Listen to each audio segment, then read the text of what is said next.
So I was thinking tonight I would just do like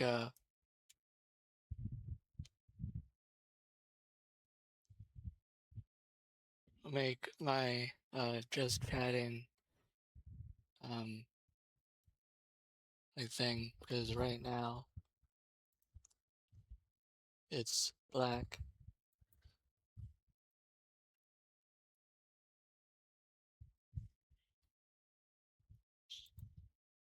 So I'll open up Krita. Do I not have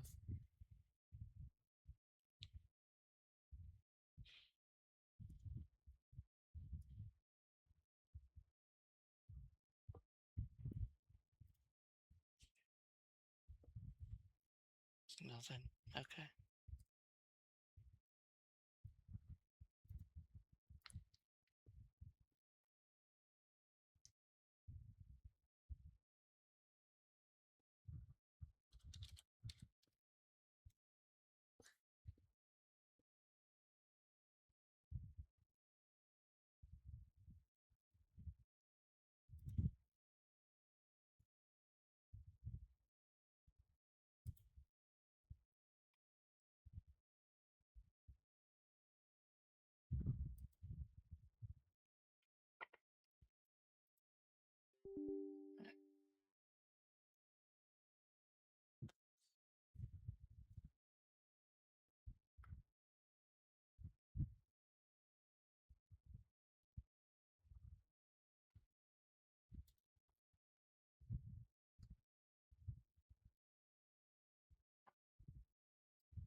I don't know why the my PC says it's 12:31 when it's actually like 9 o'clock.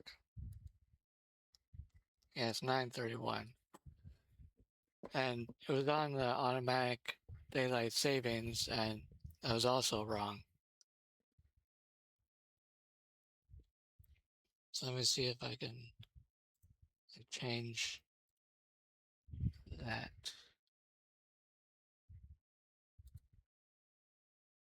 date time.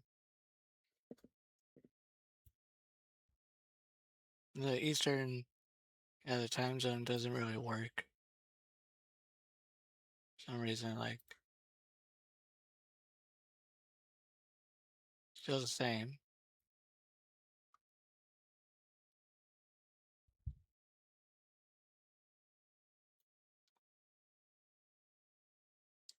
Eight,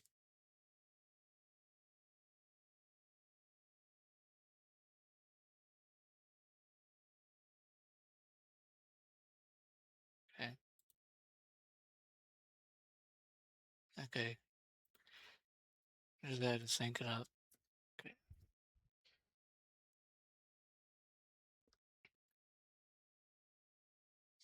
this is done. Oh, next, finish.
Alright, let's see what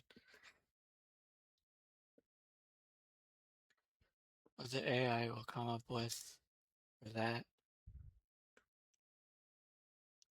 I don't really know what I want for my just chatting thing. Like it might change in the future.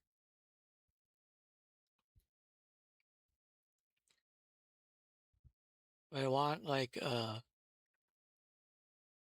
maybe the wallpaper will be like baby blue with clouds, like Andy's room in Toy Story.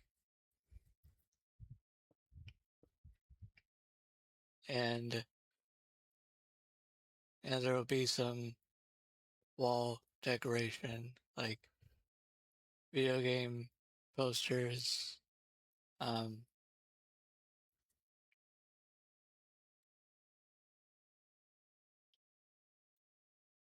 okay.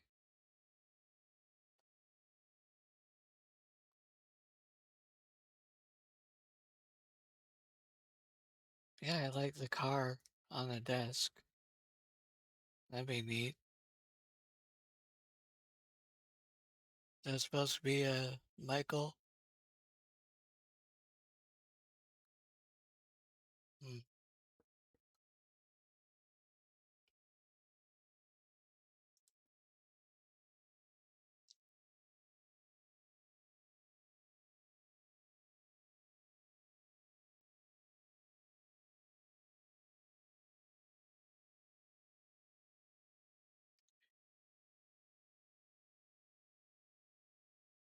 But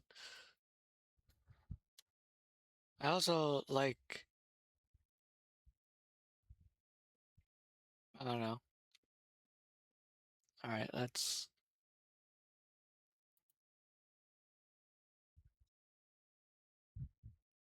H. Okay.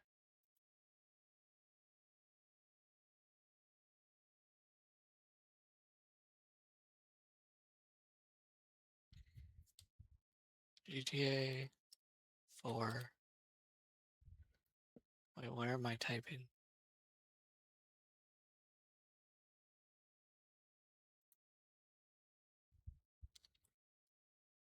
GTA 4 map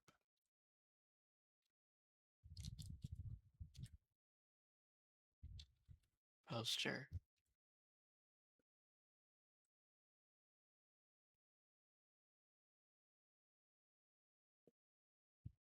Hmm.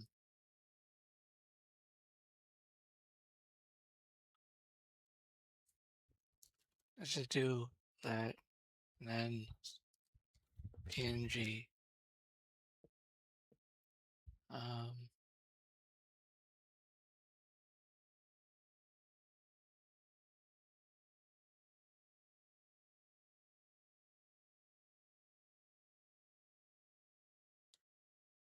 there's a Jason character.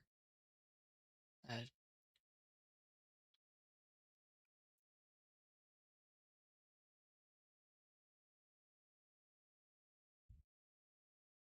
see. Let's get the reference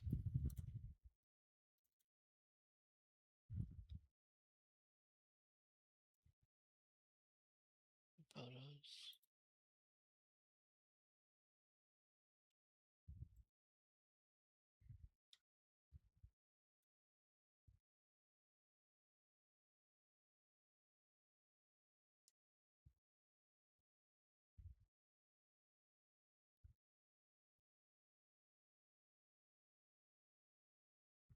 Okay, can I do half? Yeah, let's do that. Then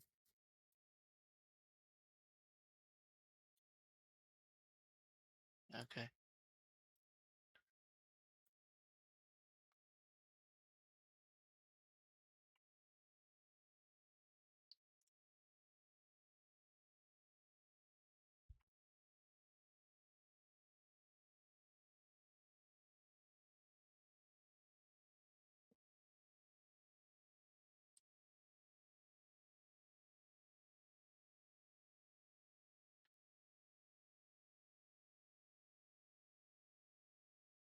Like, what did the GTA 4 like poster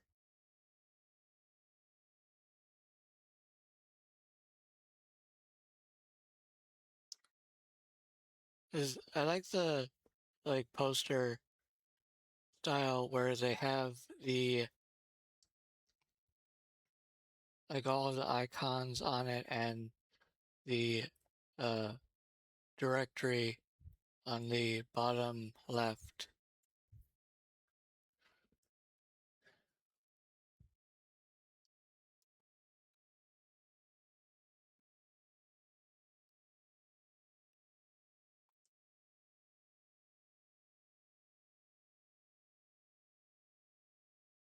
But obviously, you're like when it's in the background, you're not gonna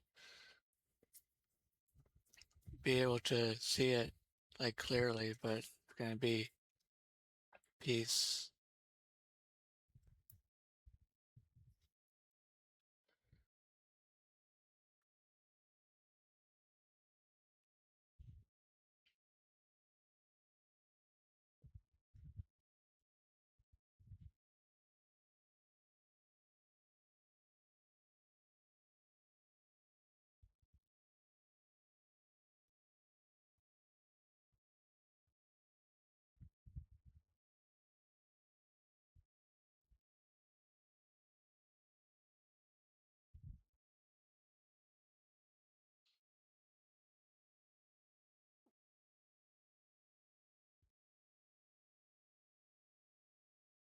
Okay.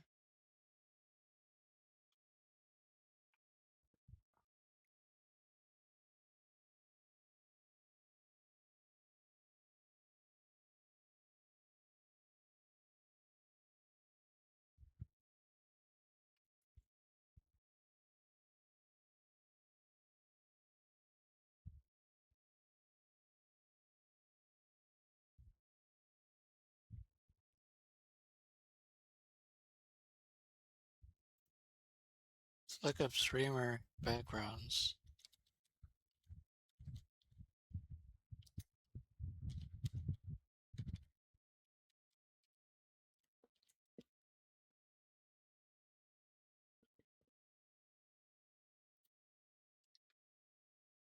Let's see what they did.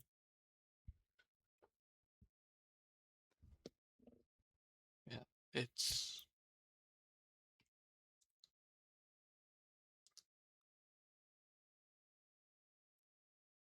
mm,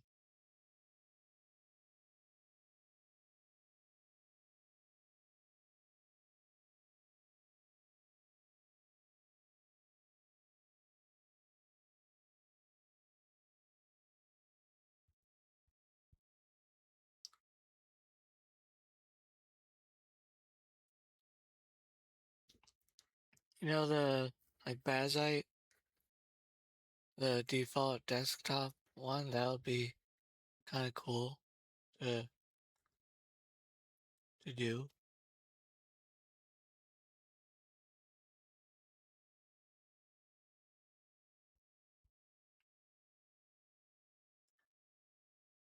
Yeah, they're not really giving me like background.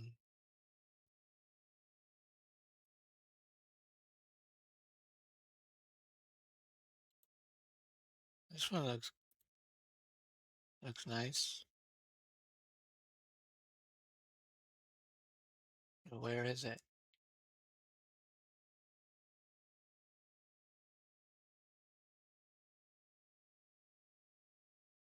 What?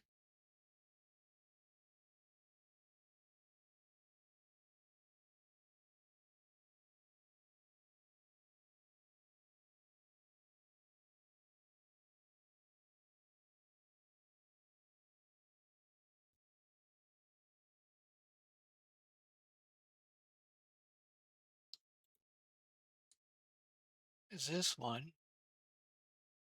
Where'd it go? What the hell, Pinterest?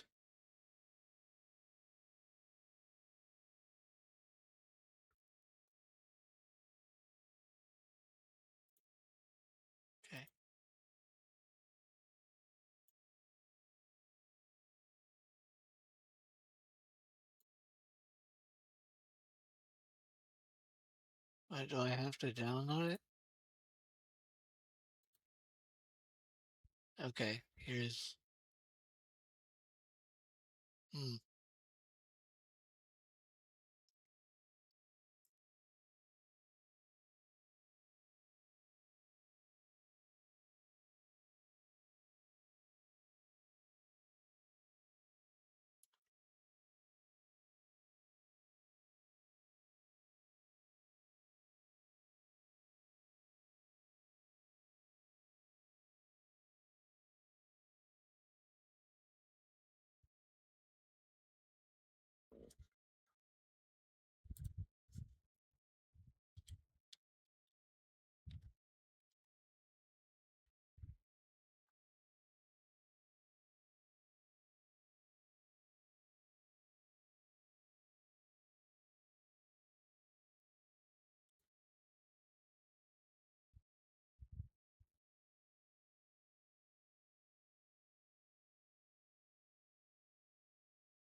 Let's just see what the.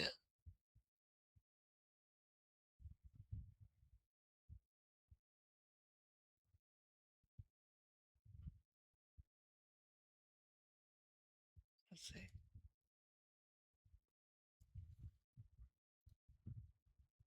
I'll do image.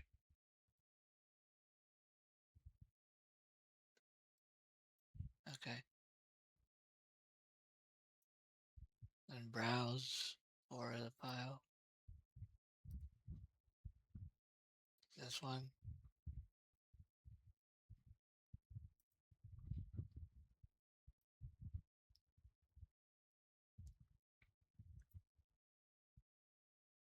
Yeah, it doesn't really like fill. Because AI, they can only. Let's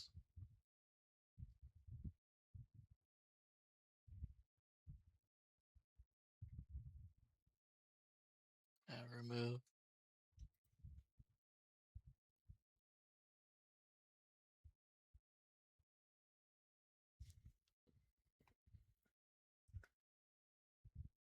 All right.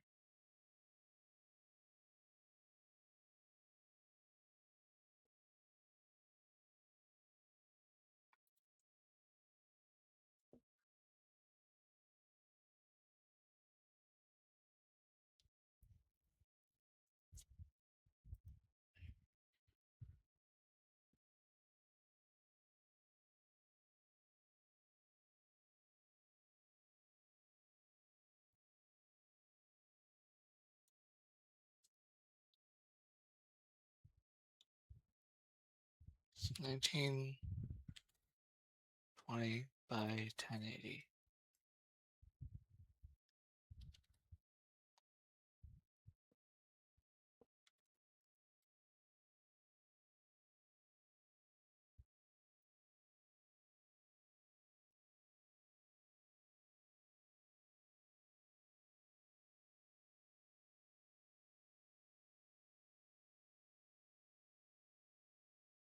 Is that good? 300 pixels per inch.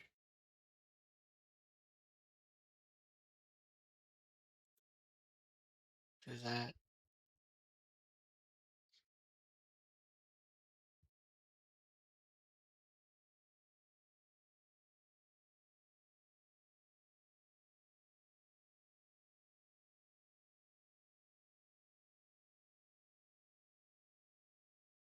Why is the zoom like?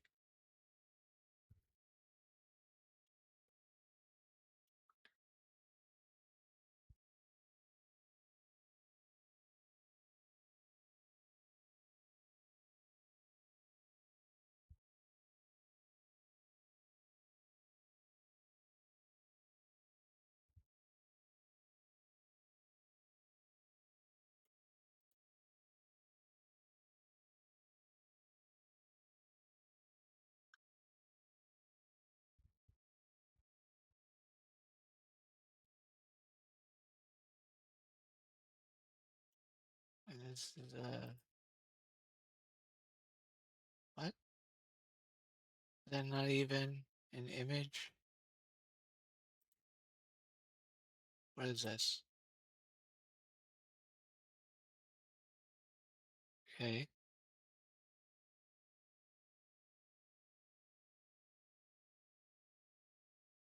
nothing.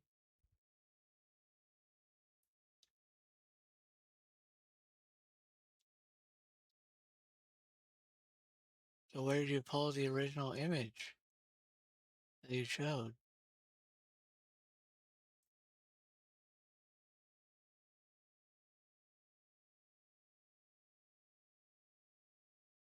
Is it on this page? There's there's so much for for this.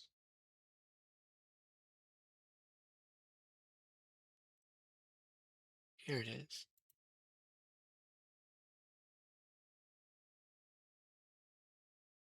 Okay.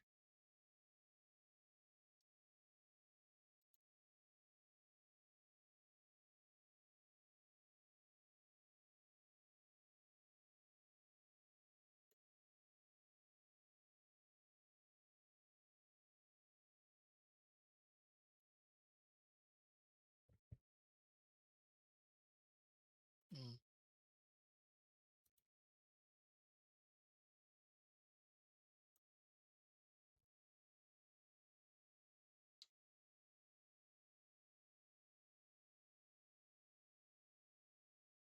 okay.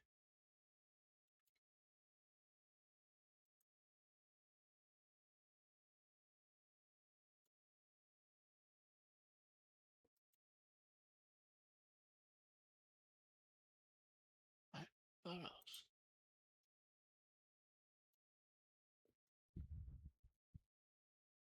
Why did I not save my? Okay.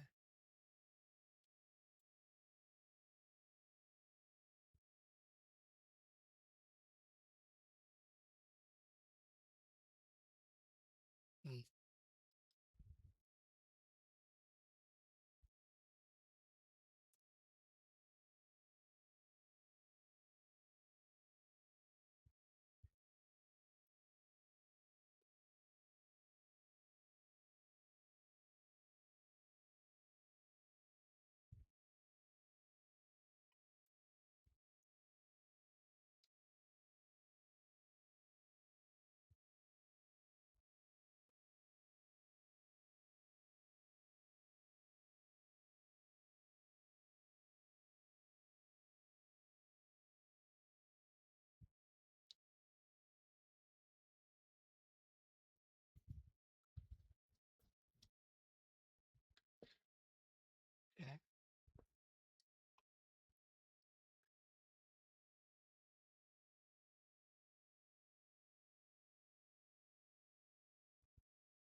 See what they have.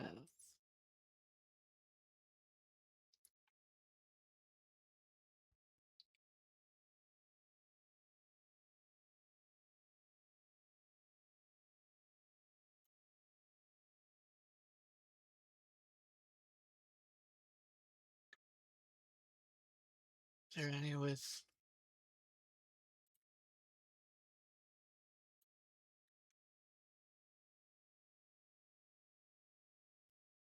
like GTA 4?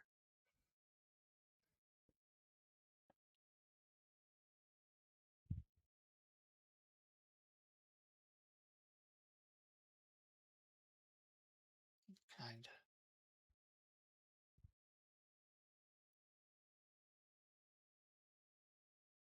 What is this?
Why is that 140 by 140?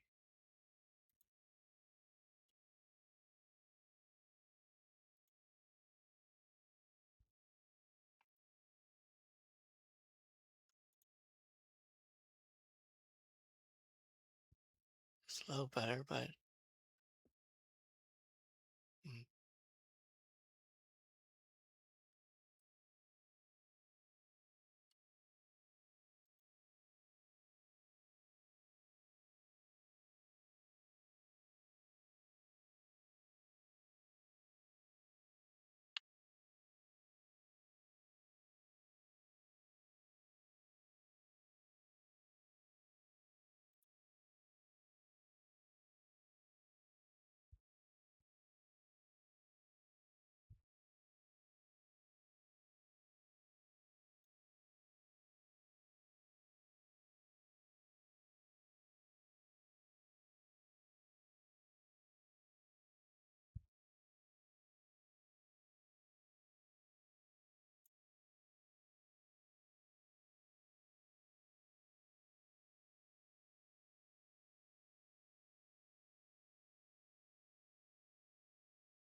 Let's try a little lighter.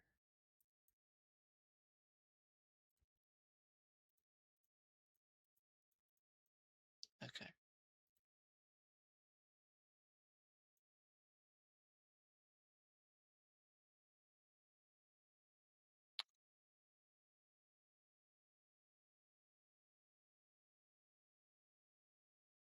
Sure. We'll go with it. Cover this whole thing.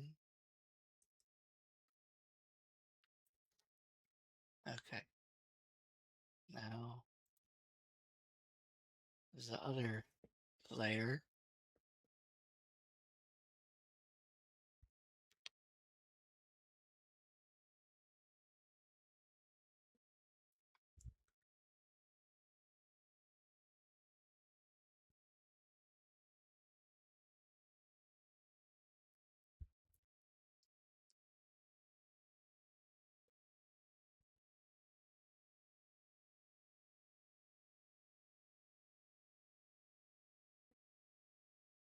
Let's see, can I just...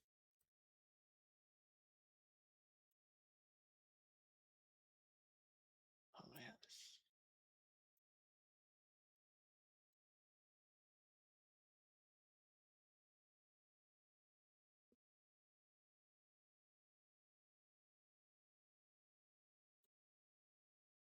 Okay, there we go.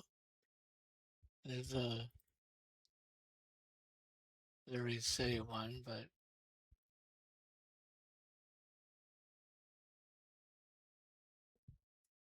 can I not resize it?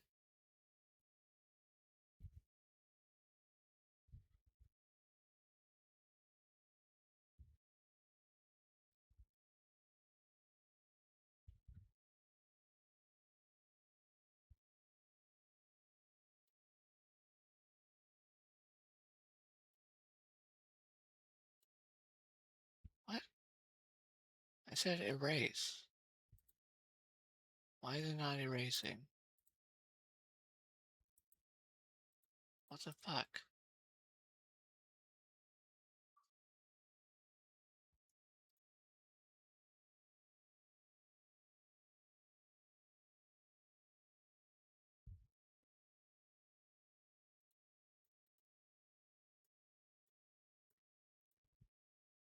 Okay.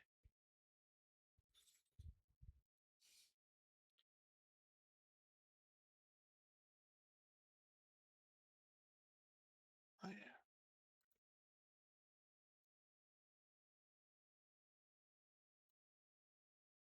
What? Oh yeah, the move one. Okay. I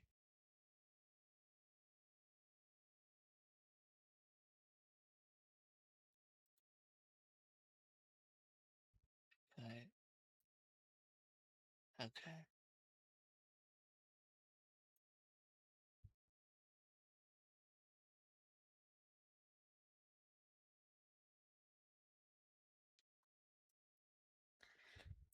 So let's see.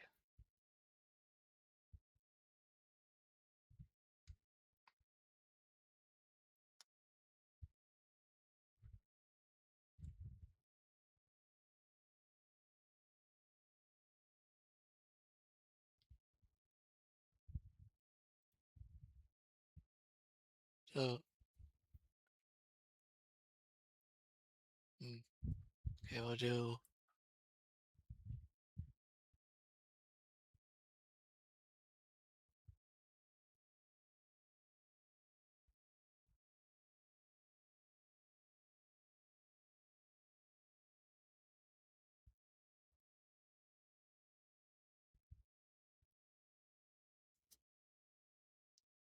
either side.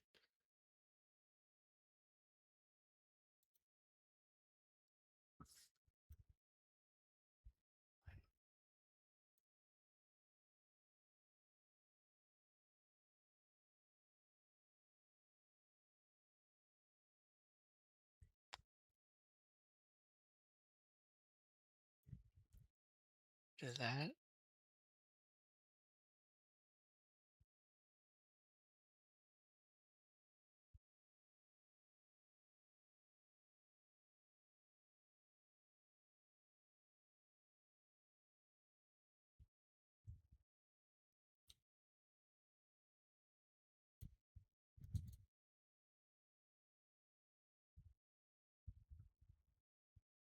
Why is it not recognizing that I chose to open it with photos? Okay,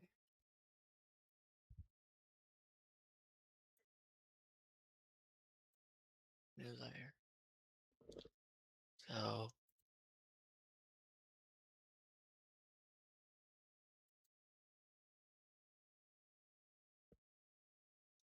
cut that layer. Okay, yeah,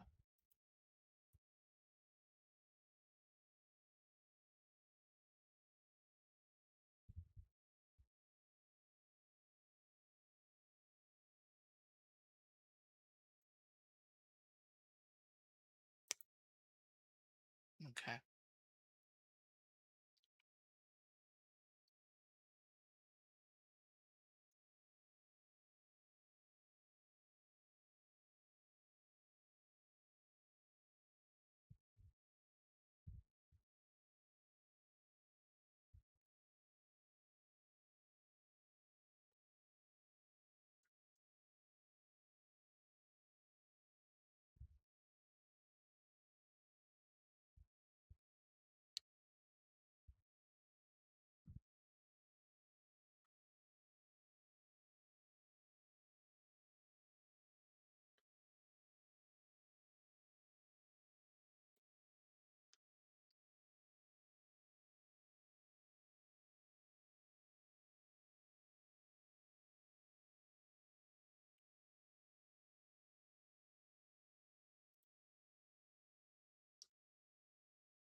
We will save it as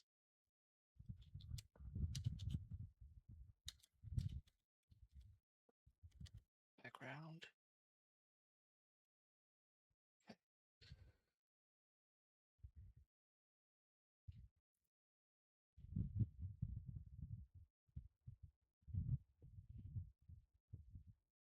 Now let's add it.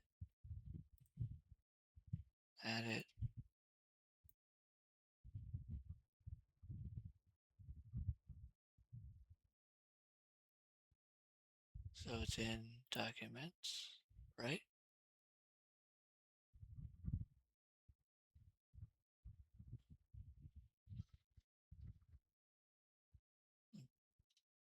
Oh,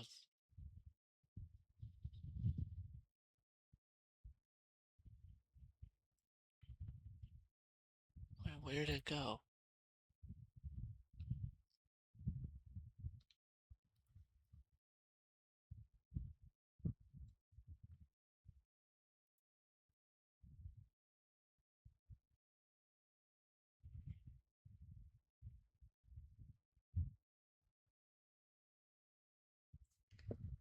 Is it not in pictures or downloads?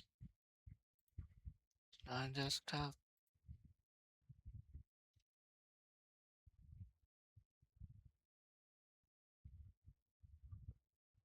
Where'd it go?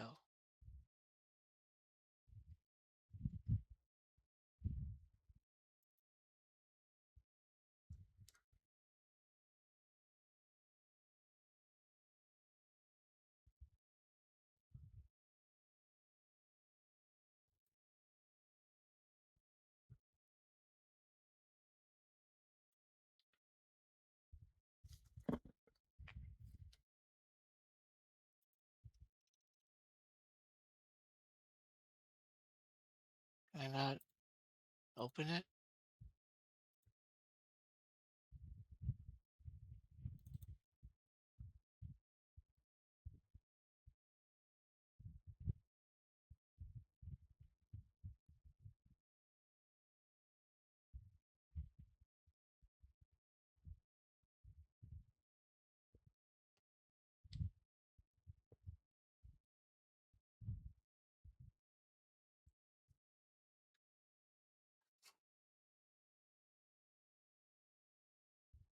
Oh, well, I don't want to open it there.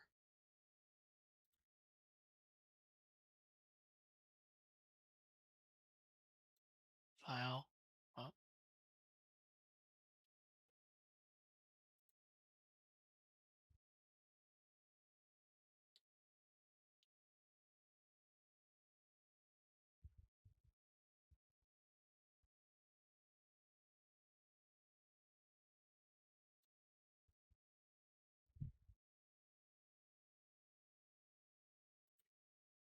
is it JPEG?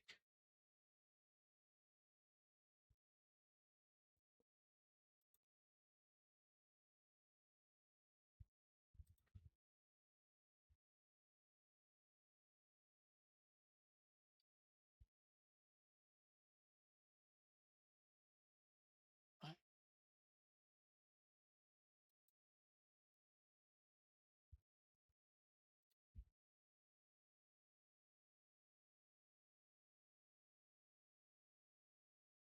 Why? Let's just see what it does. Okay. So now it should be in pictures. Background. Open. Okay.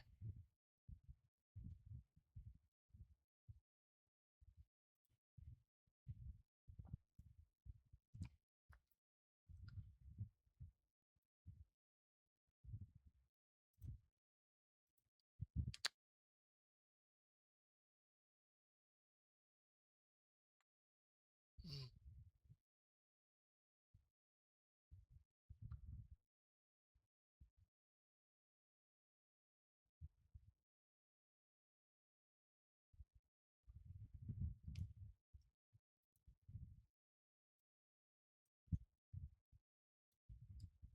that.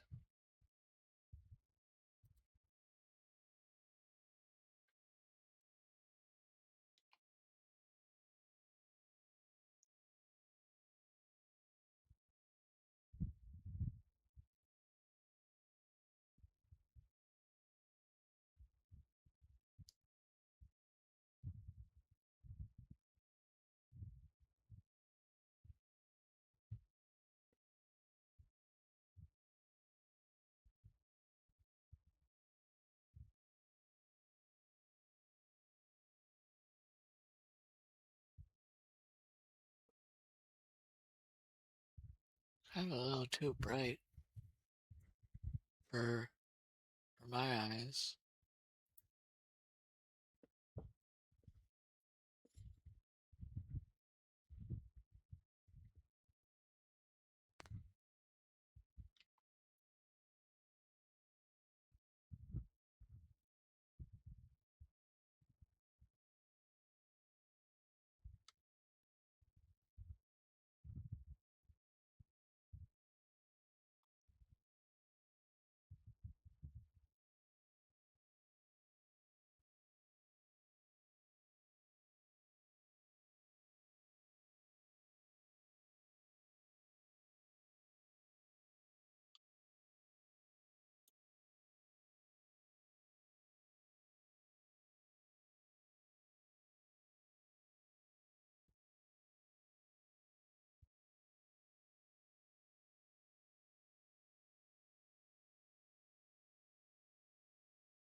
Let's see what AI can do. Like,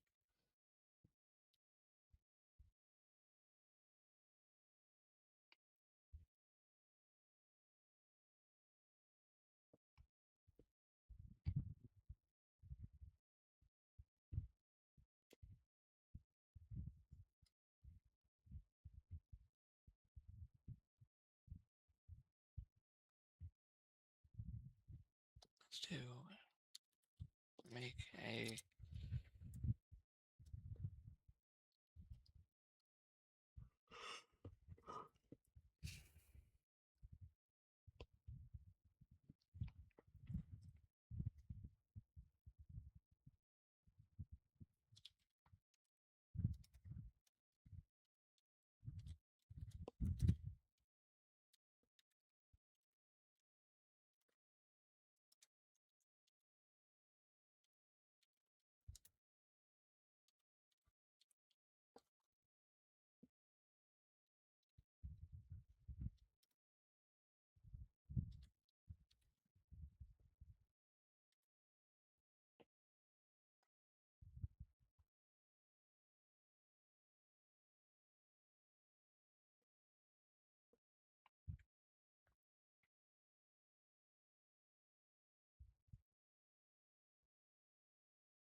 is this too much? Like, if it's gonna be like too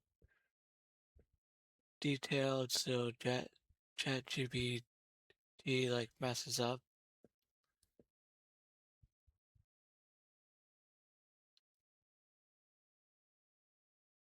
Like I can like have it make edits,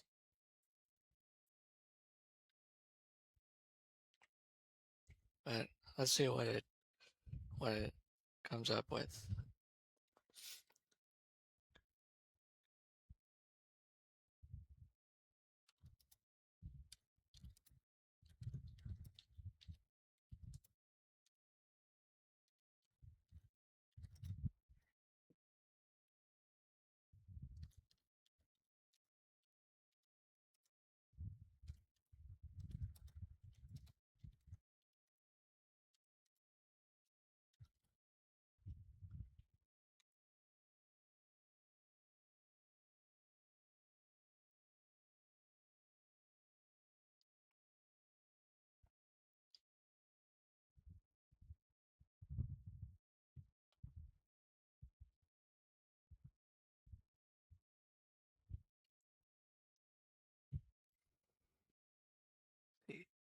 Make a just chatting image of a desktop setup with Watch Dogs figurines on the desk, a pickup truck with a gooseneck on the wall behind desk is GTA 4 and 5 maps. I think that's good.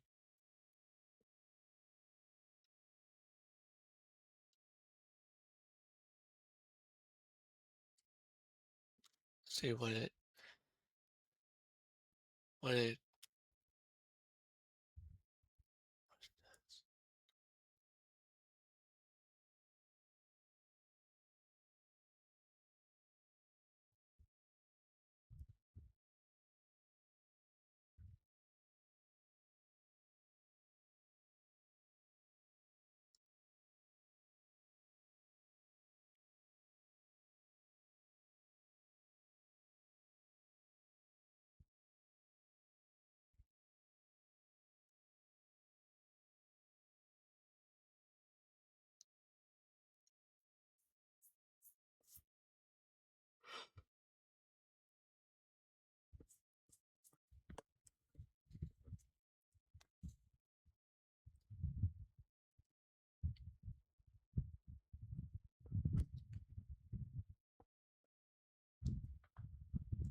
that yeah. Adding the just chatting thing would have AI actually put just chatting on there. But okay, I got the water bottles, got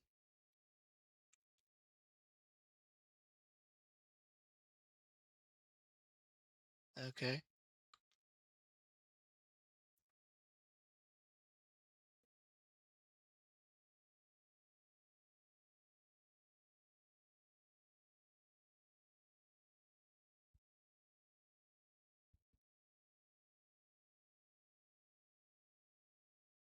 Yeah, that kind of looks neat.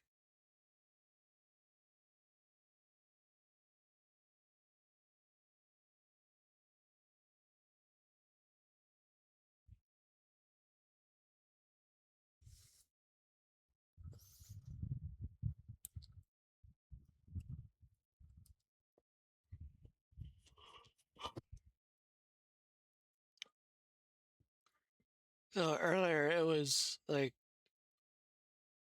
hot in our house. It was like 81 degrees. It's getting to the summer weather, and our AC broke like last summer. So we have these mobile like AC units that we like hook up like on the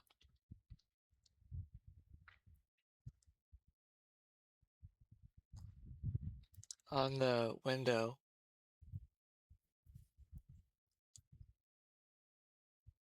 and I have a like small like space heater that has a fan, but the fan doesn't really do much.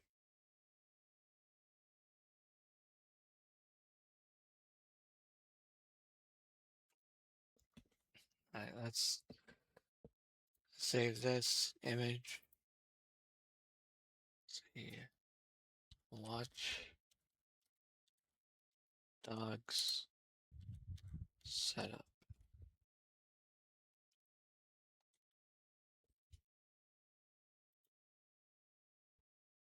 Okay.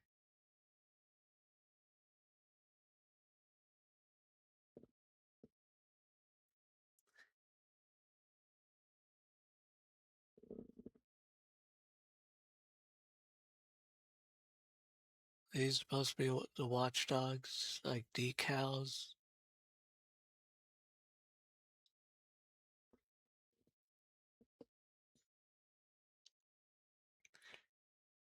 So obviously AI, like, yeah, they just duplicated Marcus 4 times. Can't really get the like consistency. I don't know what this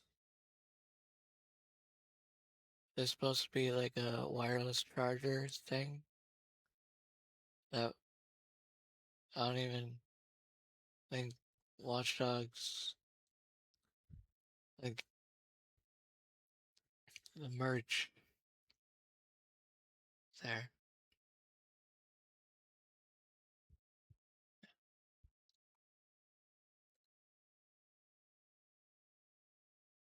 I've seen some people like try to like decipher um, the PCs,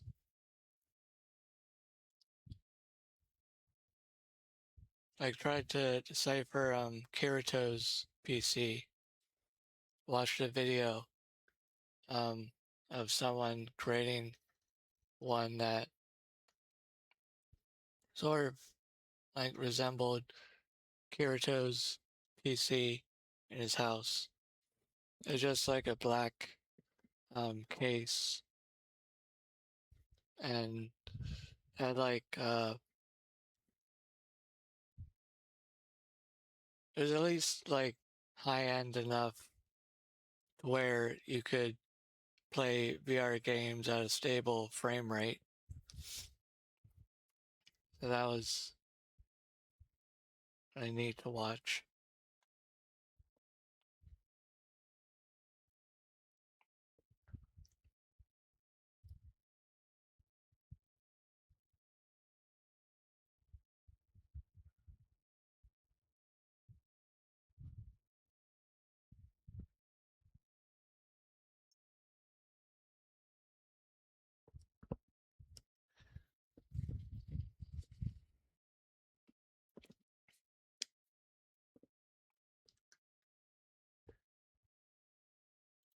All right.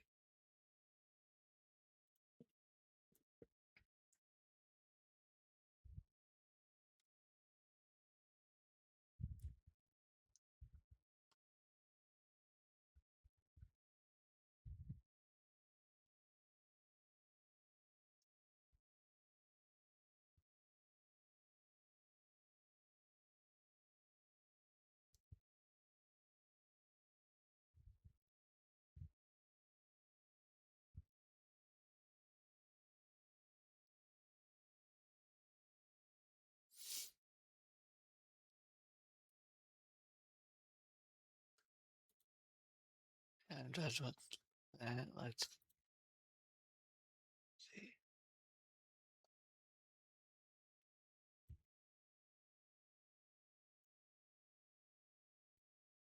All right.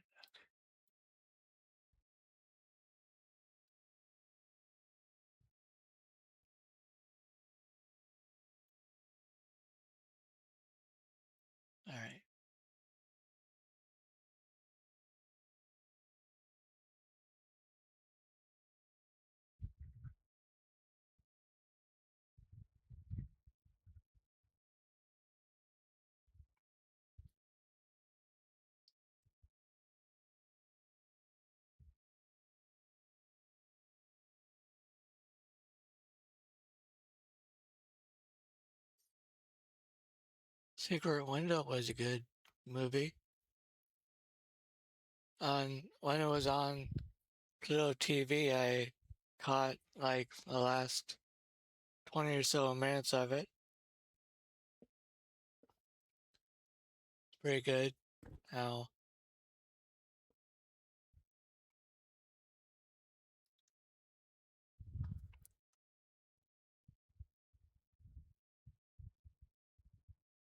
I don't think I watched the Truth or Dare Bloomhouse one. Me and my sister years ago we did watch the Triple Dog Dare movie.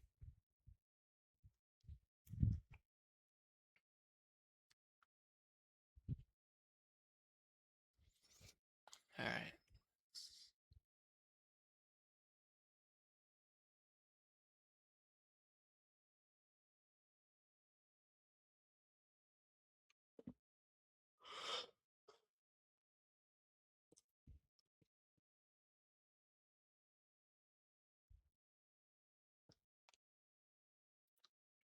Let's go back.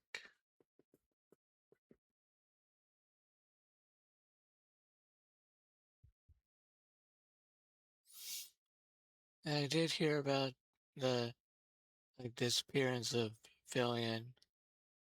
Now they're trying to make an ARG game, and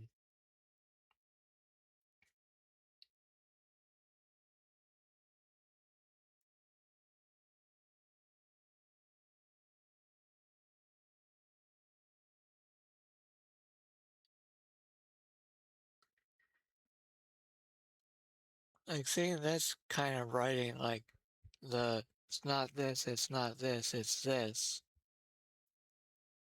Like you just can't tell anymore if it's written if they had AI write that, because AI loves to do like rules of three. So anytime we see that,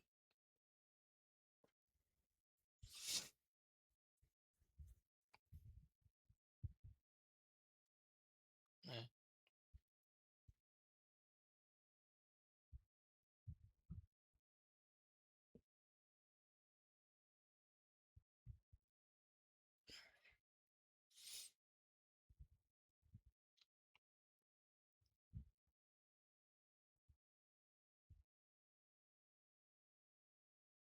Hey everyone, it's Bria, and today I'm going to show you what it's like being a truck driver for Amazon. I am based in the Bay Area, California, so that's where I usually drop and hook trailers. We just drive from one Amazon facility to the next, so they make check-ins and check-outs super easy and quick. My shift always starts with a pre-trip inspection because safety is always first priority. These are what our trucks look like. Backing is not an issue because there is enough space to park between trailers. Of course, every Amazon facility is different, but they all accommodate truck drivers well. Typically, I have between 6 to 7 stops per day. why would you say that? Like typically, yeah, they accommodate truck drivers well. Like that's kind of a given in any like docking like situation and stuff. I really enjoy driving with Amazon because I only work 3 days a week and receive full benefits as a driver. So, yeah, that's what it's like driving for Amazon. Yeah, but you didn't say your price. You had the price on screen. $1,000 for 3 days.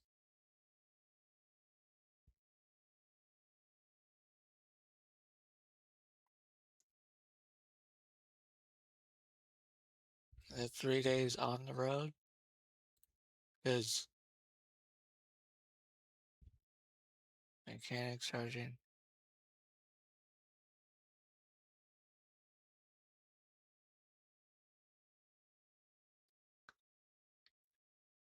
Yeah, that kind of see.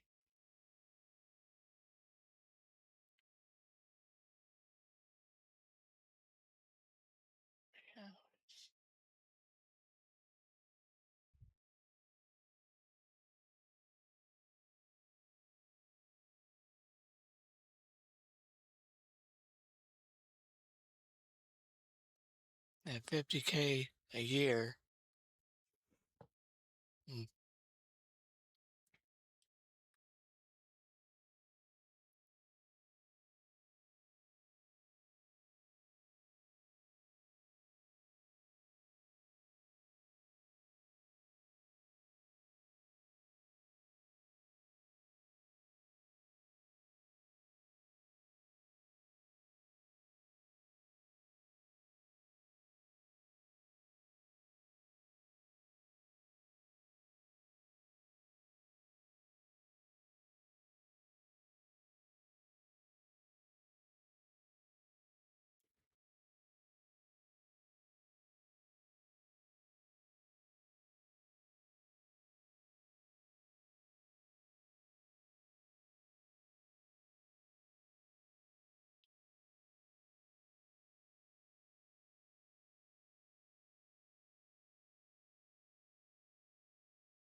okay.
What's the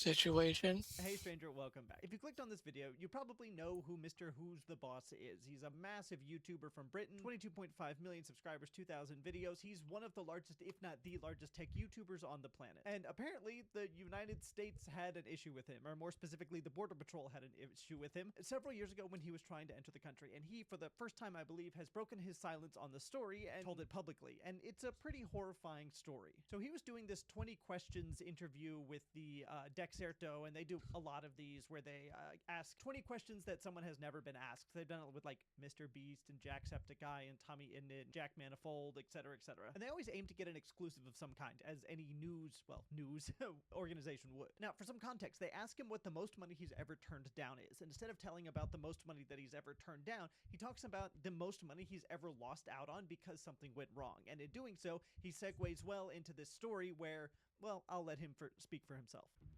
Oh God. So this isn't the biggest offer I've turned down. This is the biggest offer that I was never able to make.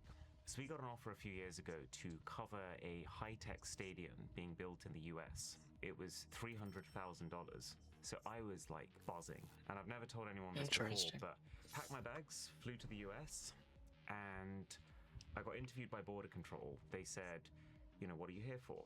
And they said, come this way. So they took me to a back room, and they said in this back room, you can't take your phone out. So I had like all the people from the sponsor and stuff like that waiting for me at the pickup area.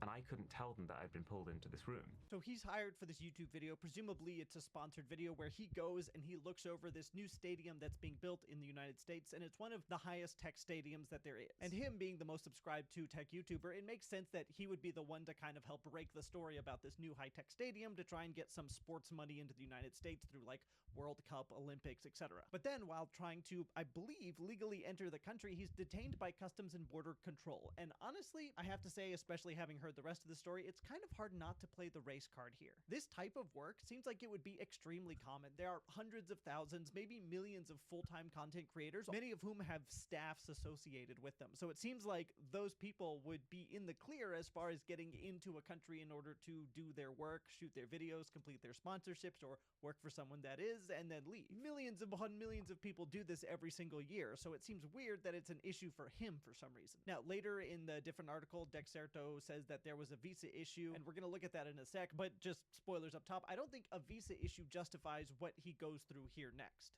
Eventually, like probably a couple of hours had gone, it started to become really accusatory, and eventually they took me into a deeper room, and I was scared at this point. All the guards were armed. They took me into a cell, and they actually like took all my clothes off and like felt around in all sorts of ways, like very violating stuff, let's just say that. And then they let me kind of put my clothes back on, but they still didn't give me my phone. And I was stuck in this cell, no ability to contact anyone. Family had no idea where I was. I remember just feeling like inhuman. 26 hours passed before I got sent back home. I got deported, and they didn't even give me my phone till the flight had taken off. This is unbelievable. And this is why What I the said I fuck? have trouble not playing the race card. Because what could they have possibly thought he was doing or was going to do or maybe had recently done that justified holding him in a tiny cell for almost 30 hours and treating him the way that they did? You can literally just look him up on the internet and see that he's the largest tech YouTuber in the world who's coming here presumably to make a tech video, because that's what he does. Also, he's British. He was born in Nottingham. It's not like the Brits are known for sending a bunch of terrorists over to the United States that commit heinous crimes or something. Like, if any single person there had just done a Google search, they would have seen who he was and been able to comfortably ascertain what he was doing there.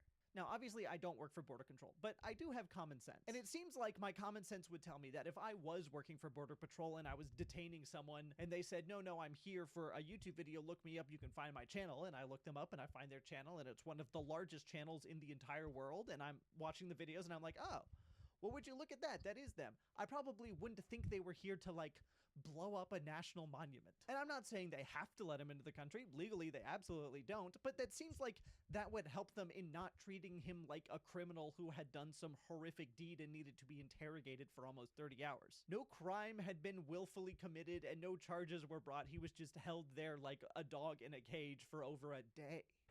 So that's when I was able to actually text my family, yeah, sorry guys, it all fell apart. Every single time I go to the US now, I get taken to a second room, I get interviewed because this like black mark is next to my name, and I'm scared.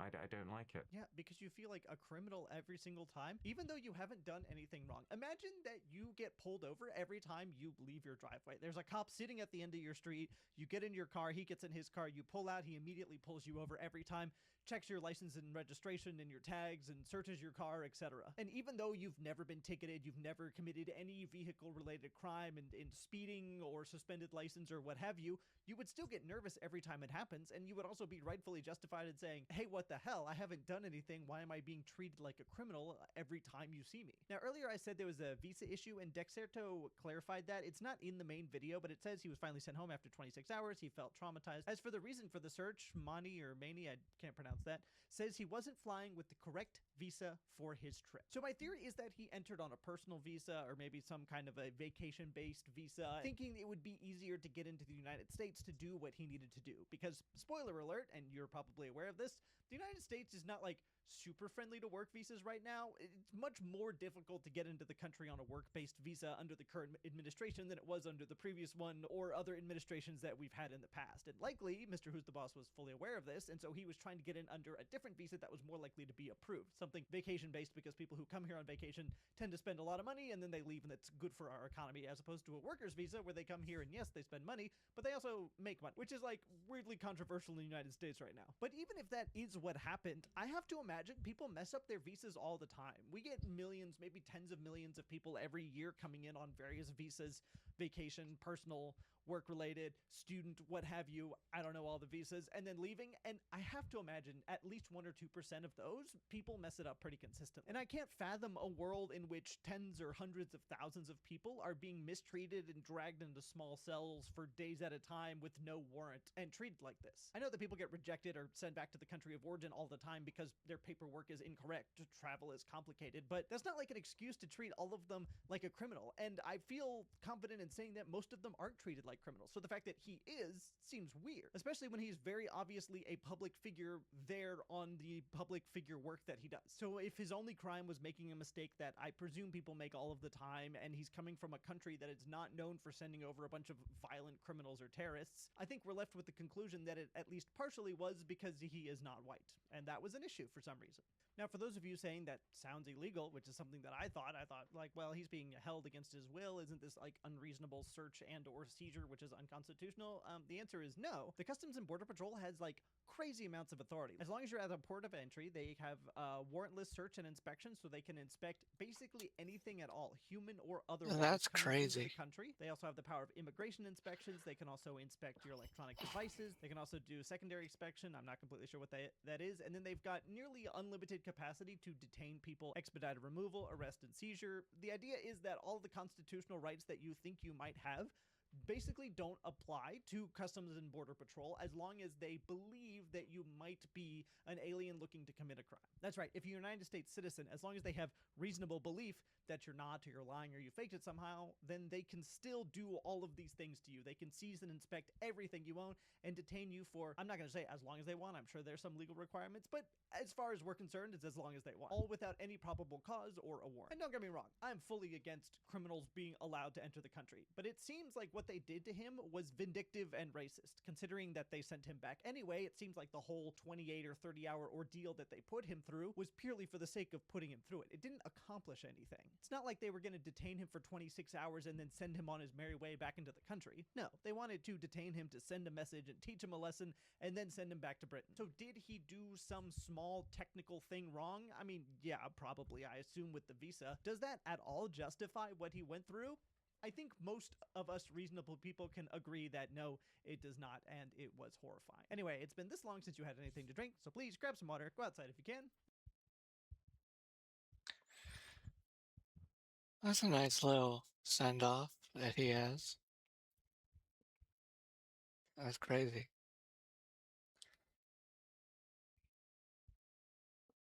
Years ago, my sister was like, I think we were going down to Florida for something, and my sister was like taken into a room because she was taking HRT, and I don't know the why the agents wanted to,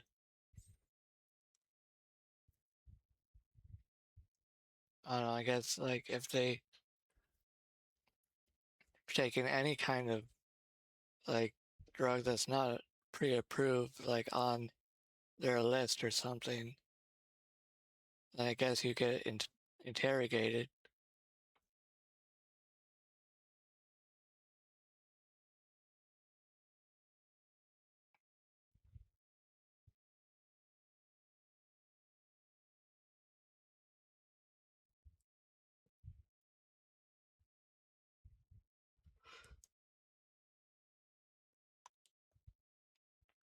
I haven't r- I haven't really seen those like hot singles in your area scams,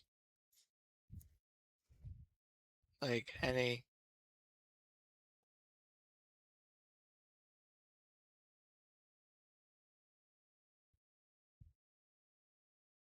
All right, let's watch this one. Imagine you wanted to get some action tonight. So you go into Google and you search something like hot babes in my area. And Google knows your IP address, so surely you'll find some great places to get freaky, right? Well, let's dive in. Find hot woman for Groningen now. Nice, that's where I live, so That's where we are. This is a Polish website that. massage salon, but it is Polish, but also here. Yes, Huh. this makes sense. Am I a man looking for a woman? Yeah, where are we? And password. God, the constant pop-ups are crazy. Okay, start. What do you mean your email isn't right? It is right. Okay, what if we put in one of our burners? How does it know? Wait, that's a little weird though, right? Or is this like an IT thing I just wasn't aware of? Findy dates. Wait, We know Wait. Findy dates. we've been on Find What? Dates in a previous episode. I think we should pull up our map. So in our previous episode, we made a map of the world where we registered every single one of these hot singles in your area's website that we could find and Oh, where wow. it is and everything. Just so you know if any of these really are in your area, or at least the scam company. Yeah, look, Findy dates was in Hungary. Guess they keep finding us. Yeah. No, not funny? Well, okay, let's move on to the next one. Finder. Wow. Finally. You're on fire today. Girls from your region want to send you a message and then an old school emoticon that had a nose Ultimate Enterprises Limited, in Hong Kong. Hong Kong. But registered by Carl Schnurch. That's like the most villain name of all time. It's me, Carl. Carl Schnurch. Okay, I mean, I'll add it to the map. Can we find a on this though? Username Borton. Password Borton. Email. Borton@borton.com. Does that work, you think? It seems to. Oh, wow. Okay, which one of these do you want to smash? That's a crazy question. We cannot show almost anything on this website right now. No, definitely not. I want her. Ah, Jeez. Are you ready? To start, we will give you 200 coins. we guarantee that you'll always be able to chat with professional chat partners. Chat partner. Sounds hot. I am unbelievably dirty. What do you want to do with me? But like dirty in a Dirty sense. as in Like gross. yucky. Like yeah. What do you want to do with me? Sex. Oh, can you meet up today? Jasper, you are like the Rizma. Ooh, you're going all in, You're aren't going you? all in right away. But first, let's get to know each other. What do you find exciting about me? Your body. Your body. This is clearly not a person, but an AI, by the way. No, but how quickly this responds? We ran out of coins. 30 messages for 20 euros. That's a euro something per message. I guess Borton is not getting a tonight. No! Next website. Free Oh, that in the sucks. neighborhood. That's good. At least it's free. So we're not gonna get any pop-up for coins. Oh, okay, hold up. What? See that little pop-up? In.nl wants to make connection to every device on your local network. No. Yeah, let's maybe not do that. Hi, let's get serious for a minute. 3 minutes and done? You can't be serious. No, I do 3 seconds. I haven't even been warmed up yet. Can we text her? Oh, yeah. Directly contact me We go from in.nl. to appointments.nl. chatnow.nl. Oh, and now we're going to chatnow.com. Hey, that's not Laura. Okay, so this is just not working. Oh. Can we find out anything about these websites though? These are their terms. Yep. Cyprus. Cyprus. Of course we are. Surprising. Surprising. I just don't understand who's paying for this. Like, actually paying for this. Honestly, I think it's like 63-year-old Martin. I would love to interview one of them, but that's so hard. If you are a boomer, We'd love to have a chat. okay, Insta. Nice. it's like Instagram, but for Wait, they actually use the Instagram logo, but with like people on there. Sometimes we get comments asking how we safely go onto these websites, because the reality is on sites like these, your data, passwords, and even your identity can be exposed if you're not protected. And apart from using specific hardware, we also use a VPN or virtual private network. And this video is sponsored by Private Internet Access. Now, in case you don't know what a VPN is is for user data. And their no logs policy has been proven multiple times in court. but will they get a discount? When you use our link piavpn.com/QuintonHyde, you can get an 83% discount on private internet access, which is just $2.03 a month. And you get 4 extra months for free. So check it out in the description. Okay, let's see if we can go deeper into SR Vision though. Lots of terms of use. It's gonna be a long raid, enjoy the cut. Oh, Cyprus. Oh, so it is in the Netherlands, but there is a Cyprus link. I think we need to do a whois lookup. Like if you look at the same IP but different domain, you can find other websites that are also... Also owned by the same people, yeah. yeah. It's a lot. My Christmas compliments.nl, and then meet now. Well, no, so that's same ASN. Let's follow Flirt Echo, see if there's any Cyprus corroboration there. No, probably not, right? No, Cyprus never does anything No, with these shady None websites. none of these are ever have anything to do with Cyprus ever. Media Licks Limited, which is in Under Cyprus. Cyprus registration. Yeah. Okay. Oh, it's another one of the companies that sells these ready-made shady sites. It's like it doesn't matter. There's always a link to Cyprus. Yeah. What's up in Cyprus? Okay, let's see what else we have. Naughty.date. .date is a thing? Wait, why is there a panic button? What does the panic button do? It sends you to...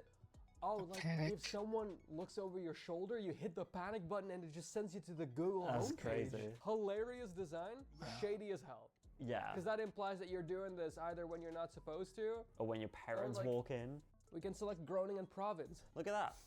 A lot of women. I bet these are all women that live here. You wanna... Put them through our facial recognition? Yeah. Yeah. Let's figure this out. Okay, so how about Shy Minouche? Yeah, of course. Like, she seems quite real, that picture at least. Aha.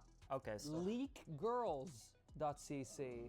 Oh my god. Secret date, loving date, naughty date, secret date. It's the whole .date network. Yeah, there's a Dutch network that just has adjective .date. Yeah, indeed, like you see here, leakedgirls.cc, epicleaks.cc. So yeah, I think this is just like someone leaked her photos in 2005 or something, going by camera quality, and now they're circling forever on the internet on these shady dating websites where people are just trying to get money. I feel so bad for these women. Yeah, that's... Like, that must suck for that to just consistently happen always. Let's see if we can track down this company though. All right, naughty date.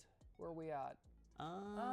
Connecting and Entertainment BV. On the street. Wait, that's a house in Hoge Zand, Yes, which is very close to here. that is in your area. That is in my area. Oh my god. We might finally find one. Okay, no, but that is definitely an actual house. Okay, Chamber of Commerce time? Yeah, See if we can find the person behind this. smart. Spend $2.95 on Connecting and Entertainment BV. Yeah. Who is the owner? The director is the name of the company. Oh It's no. a holding company. They have a holding company. So it's a company in a company. So do you want to buy?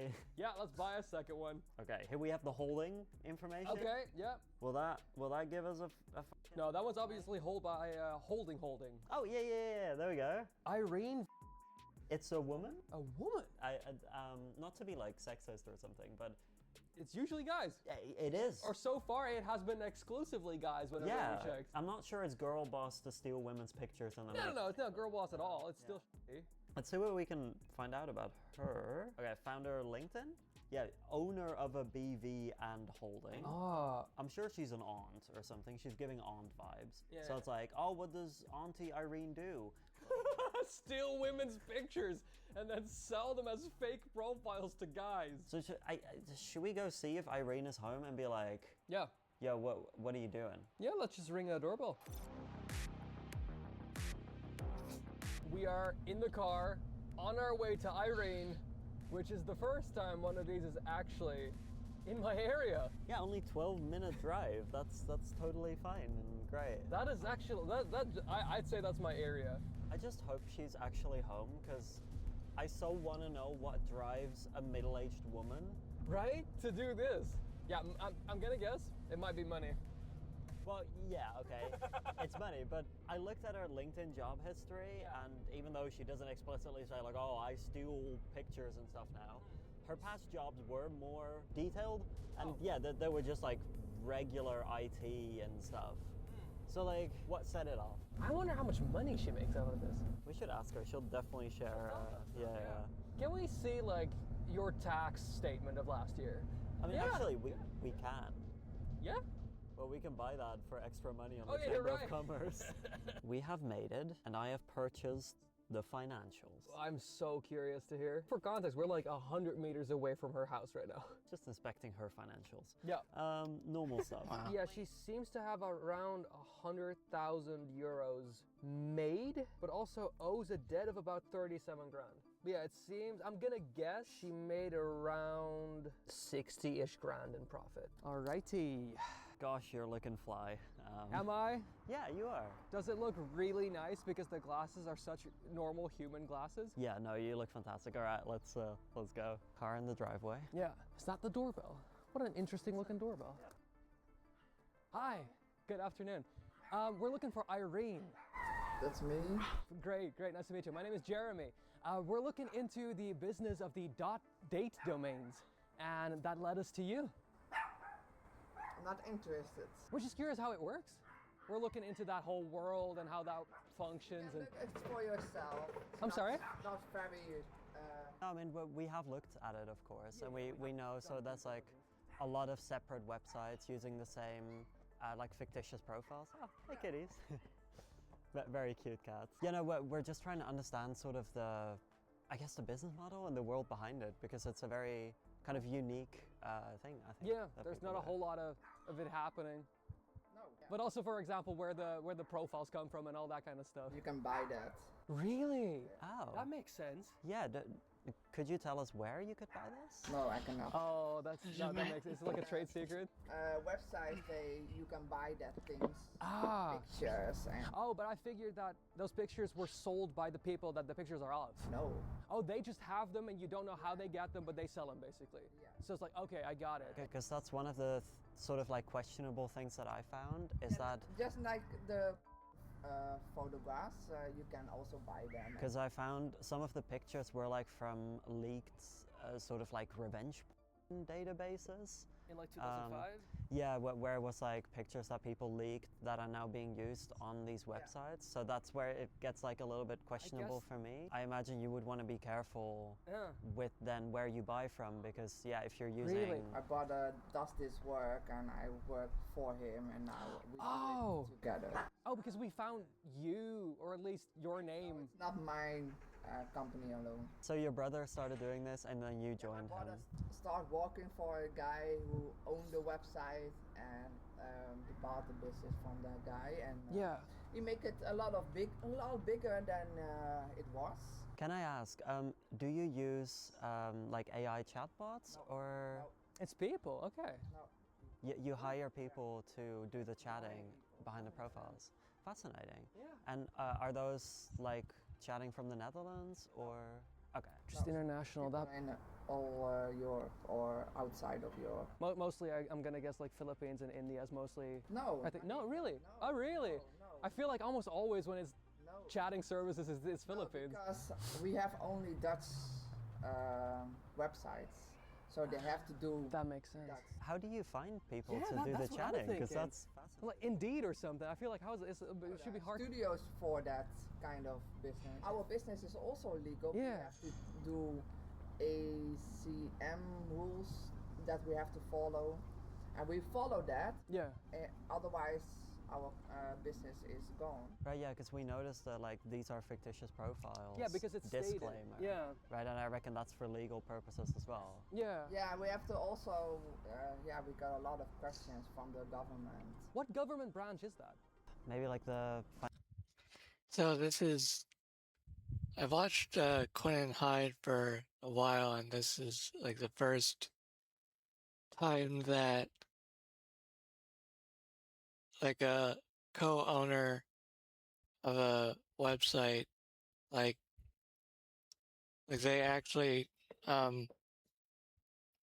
like tell you like what goes on and stuff, but usually it's just like they find like a scam website and then they go to like the location that's usually like in like near where they are, or it's somewhere in Europe. And then as soon as like the owner like finds out and stuff, then they sees contact and or don't want to talk. So this is sort of refreshing. financial. Yeah, the tax government. Oh, it is tax people. Oh. Right. But you have several issues with people. Is it because it's hard to classify where Yeah, they put that's that? the issue. Can I ask, do you know how many .date websites you guys I don't have? know for how many, but Okay. it's a lot of websites. Yeah. So we found like 12. I think there was a lot more. It's fascinating that the sort of the kind woman who lives next door can be running a vast network of this. That's true, right? because Yeah. I'm just a normal woman. Yeah. I do this business. Yeah, exactly. I rolled into it, but yeah, I didn't thought 4 years ago I was running this business. So for me, it's different work than work as a moderator. Like the business management part of it. Yeah, that's a lot harder than guys thinks. Yeah. No, fair, Fair enough. Fair enough. Thank you so much, Thank you. regardless. Thank you. And enjoy your day. Surprised? Me too. First of all, gosh dang, we're some charming motherfuckers. I liked how she went from "I will never say a word to you" to being like, you know what? I'll tell you my life story in like a minute. So apparently, Yeah, they that, just kind of don't have no idea where the pictures come from. Yeah, They just got sold by some sort of agency, and they run no checks basically. They employ other people to do the chatting, but Yeah. she is definitely elevated above those people. Don't get her wrong. I knew you were gonna hate that when she was like, "No, it's a lot harder to run the business." It's annoying. It's annoying. You don't get to be on a high horse when you do something like this. I was surprised by just how fine as a person she seemed to be generally. I think this is just someone who doesn't really have any morals. Like, she is a fine person to interact with generally, but she will not consider how her actions may impact others. One thing I do want to do real quick is look into these places that sell these packages of pictures. See if I can find was anything. thinking about that I too. kind of want to follow that thread real quick. Let's go. All right, baddie. We're back. We're back, and you found the agency. Well, I found sort of the agency that seems to be the big player in the buy fake profiles industry. Right. What are they called? Buyprofiles.com. Now, this website is fascinating because I already looked at the fine print. You cannot find the company behind them. Really? No chance. Okay. Wow. You basically have no idea who you're dealing with here. Yeah. But they sure offer so many profiles. I It's see. insane. Worldwide, United States, European specific. Oh, every country ever. Peru specific, Japan, Tunisia, like they have a whole like niche offer thingy here. Oh, And you can buy like genuinely millions of profiles. For just $10, you can get 20,000 dating profiles. just randomly worldwide. Should we? Yeah, let's get them. Should we buy some? Let's get them. Let's see what's happened. Let's see where you send your money, I guess. Just PayPal, but they show Visa, MasterCard. I don't love giving them my PayPal. Oh, you paid it to saysonuriel@gmail.com. So what can we find about Sayson Uriel, who is a runner Yeah, but maybe that's also a common name. Like, we have Huh. no idea if that's I just... know. Let's see if we actually plug his whole email address in there. Oh, based on our query. That's crazy. You can pay $10 just to get like 20,000. Like,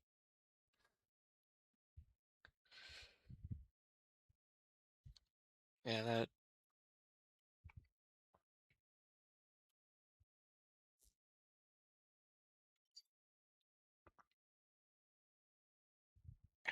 That's an email address. Nice. But it also sounds like Sander van Driel. Thank you, Google Pics thingy. Nice. Wow, okay, so yeah, you still don't know who you're sending your money to. No. Alright, back to web shop. And we can just download them now. Wait, that was it? It's just a downloadable file. Let's see what sort of profiles we found, baby. Yeah, we got people's names. Email. Well, what are the emails? Yahoo. Yahoo. Drexel? Oh, it's an educational Yeah. thing. Wait, these are scrapes from actual dating profiles. Look. Probably. Preferences anywhere within 500 miles. Also, do these not feel a little fake or ancient to you? Who's on Yahoo email? Bodylove, body.sauvage@wannado.fr. Classic. Yeah, this is a strange little world. But I guess she wasn't lying about this being a thing. Do I still think this is highly unethical? It's not cool. You don't have to do You this. are still scamming people because the people that are sending you the money don't understand that they're talking to random people in Suriname. Yeah, and even more importantly for me, you are purchasing these profiles. Not knowing at all who these people are or whether or not this was, taken legally or ethically. Thank you one more time to Private Internet Access. And remember, you can check them out by clicking the link in the description. Wow. That was.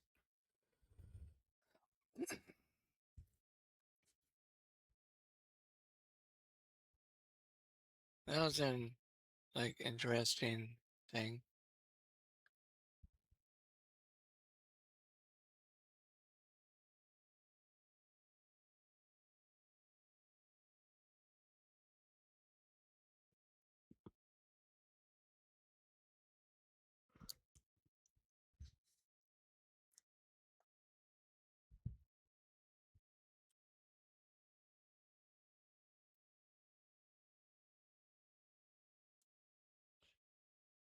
Do you really need like a brief history of 4chan?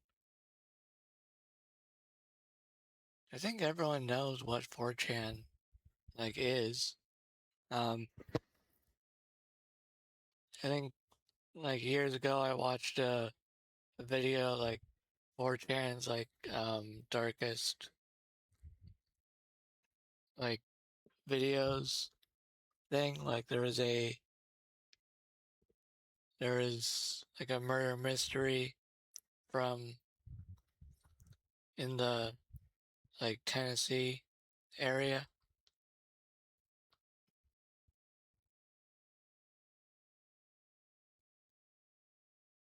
And there's a one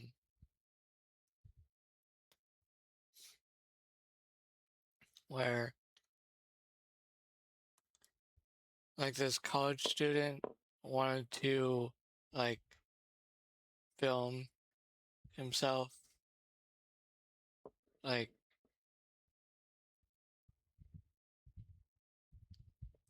film a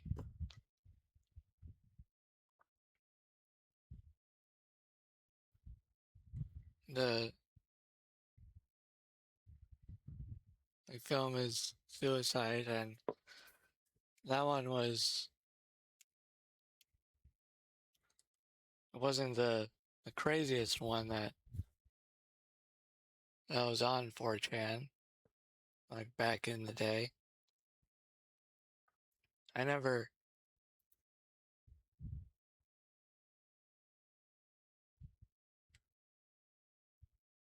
what the fuck? Roblox, Tinder. That's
12 by 40 shed.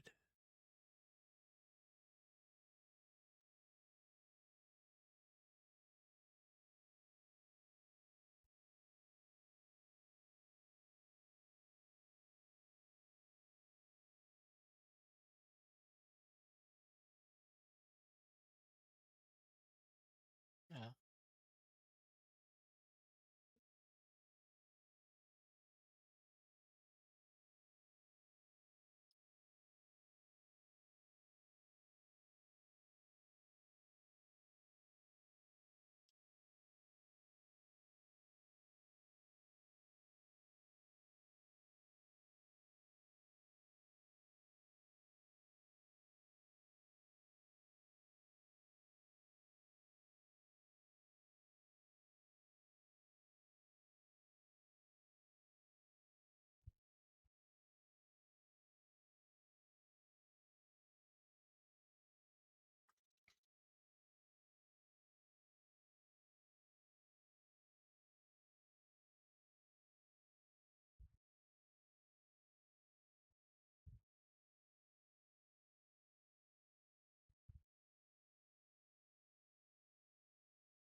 What?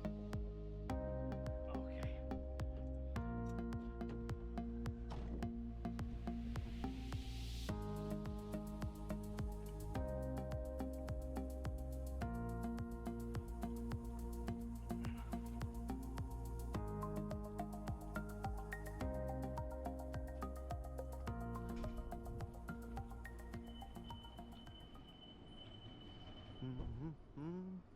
So we gotta load all this and all these pallets.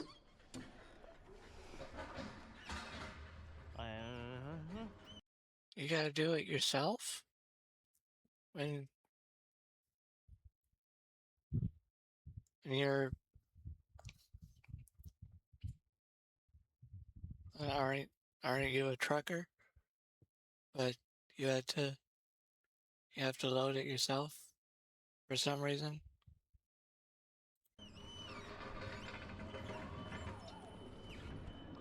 Oh, wait a minute.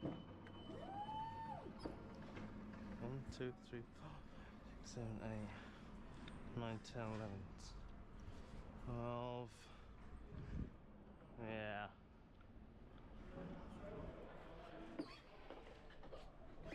Let's get these pallets out first.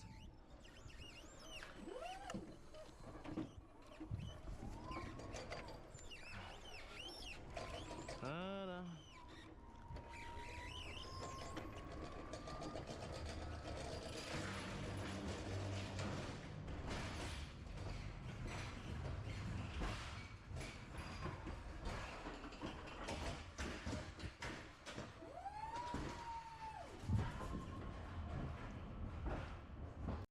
I wouldn't mind working with uh, a pallet truck like that. I worked with an electrical pallet jack, but it was just a regular one that was electrical. Like, there was no standing on it.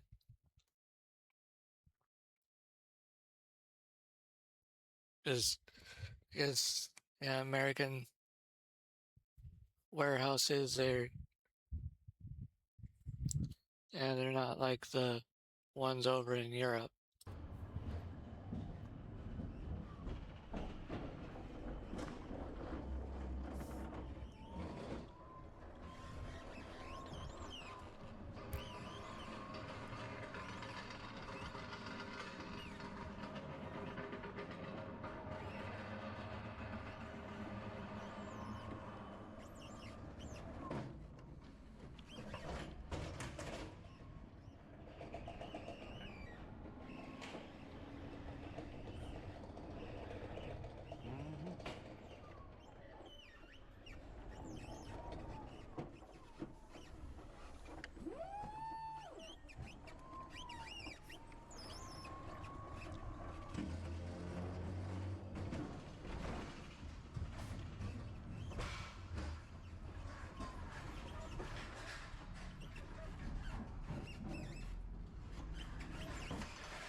Oh, so you're gonna put that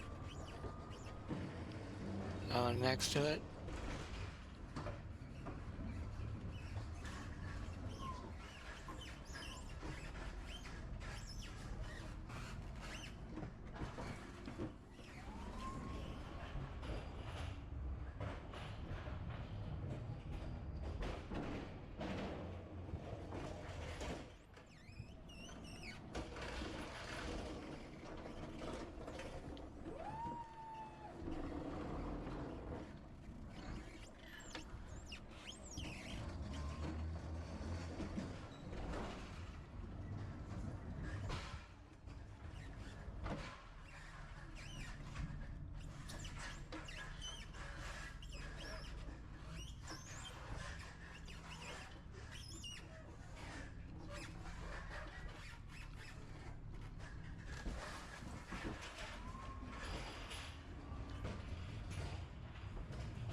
Alright, let's skip ahead.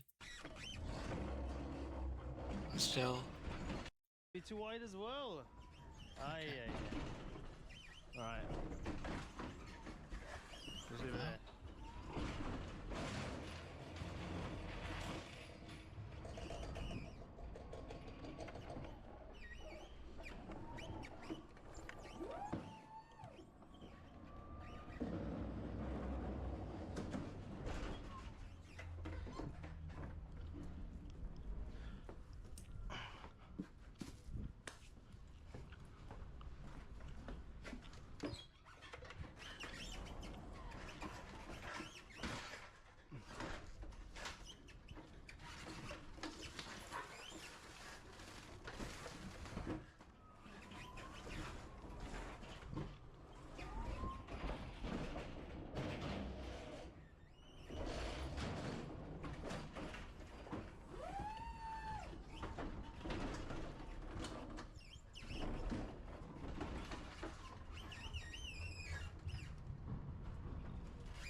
I don't think we're gonna fit everything on.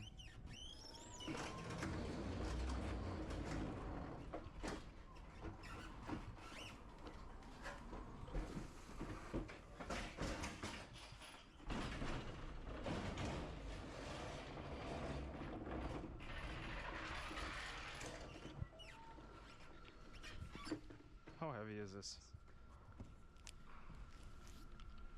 Hmm.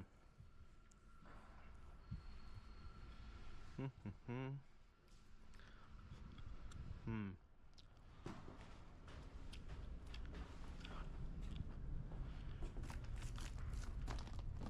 This is solid.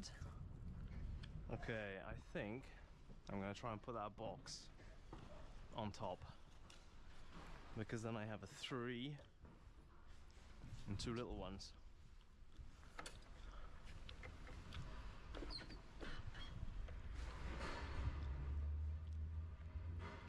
Yeah.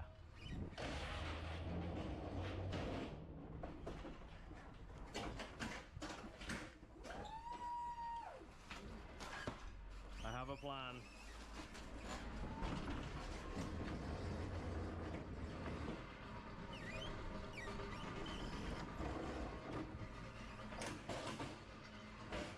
Hey! Yeah, good, good, good. Okay.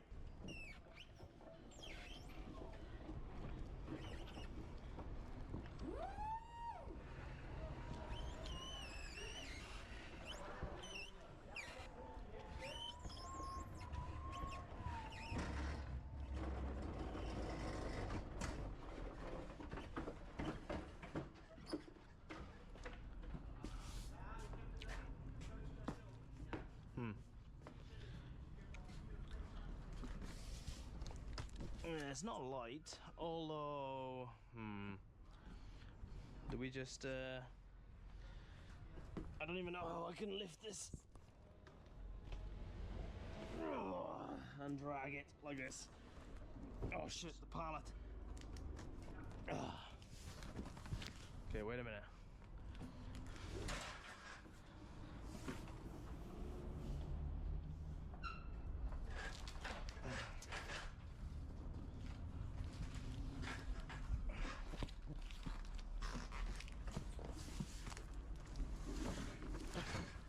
There we go. Let's get this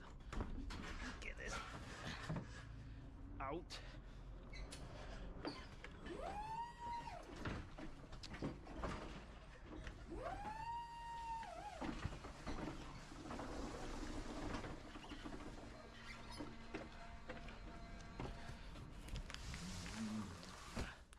Okay. Now we have a plan. Tilt it. Get the foot under. Oh, it's all in the legs. Okay. Now what I don't want to do is go and get myself trapped. So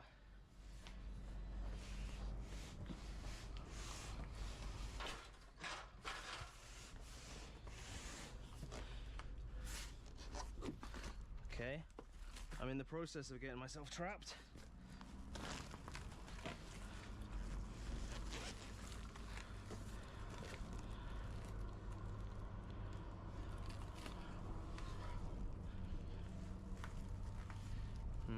I don't like. No, I'm just contemplating. Does it fit? Yeah, I think it does. But I'm just worried to put all this weight on top of this one. Is it heavy? No, it's not that heavy. What do you think, you know? Because there's a hard...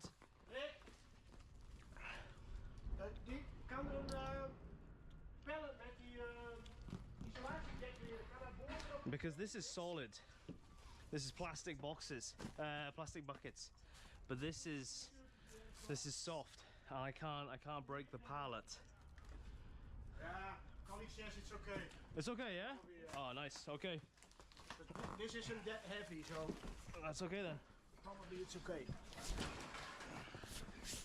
Just sticks behind it. Sticks behind it. Yeah. That's the one. Perfect. That's it. Yeah. Perfect. Thank you very much.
Wait a minute. How heavy?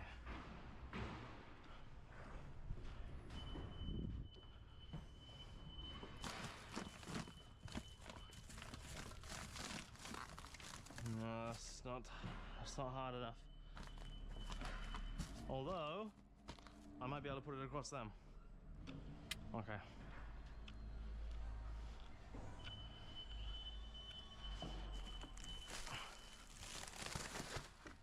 Perfect. Take that off for a second. Yeah.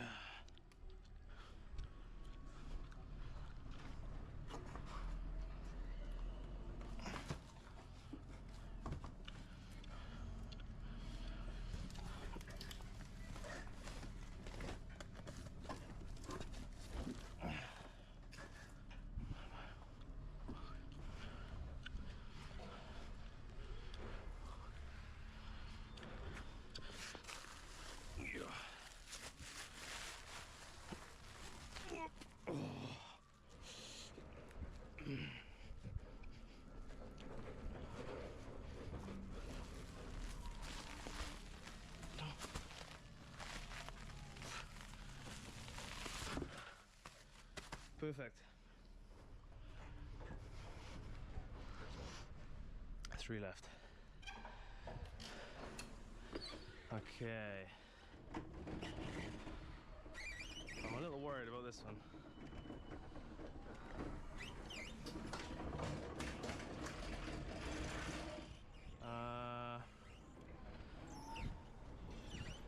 I think this is too it's gonna be too short, does it? Oh.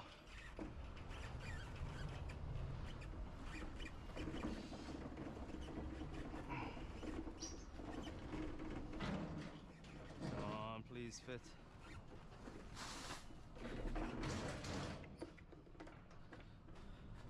Oh, perfect.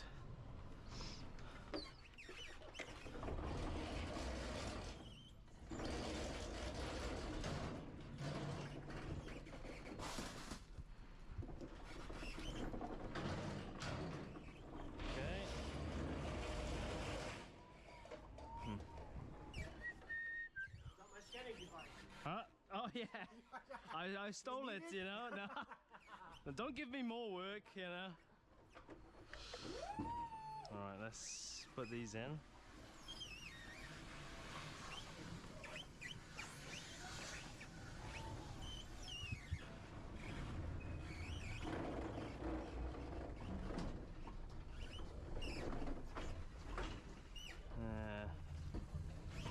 The issue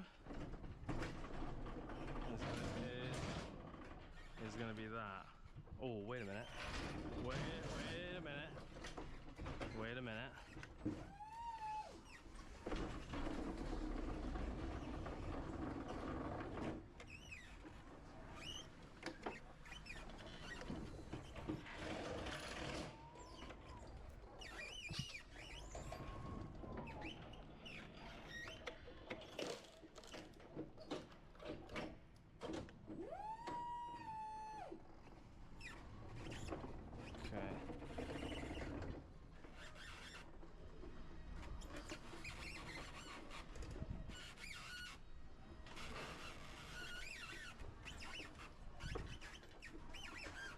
Oh.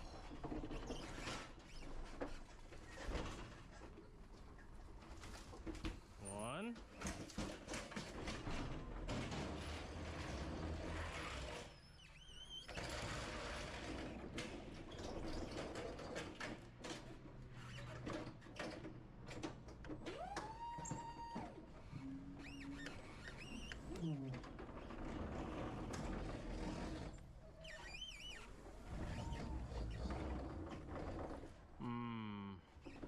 I need to take pallets as well. Okay, I have another idea.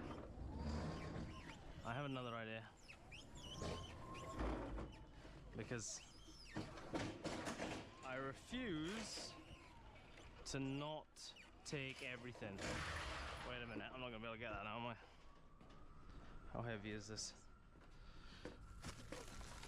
Oh, that's not heavy. There's nothing to grab though.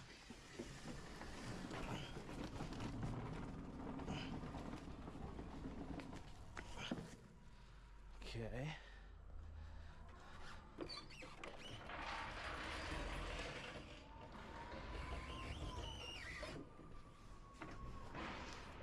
Oh, we can't have that.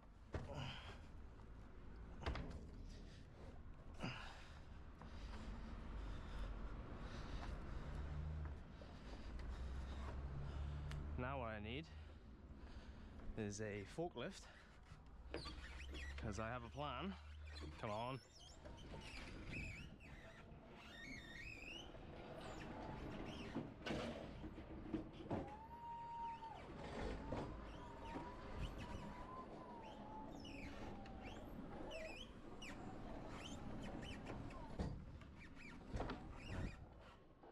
Put this here.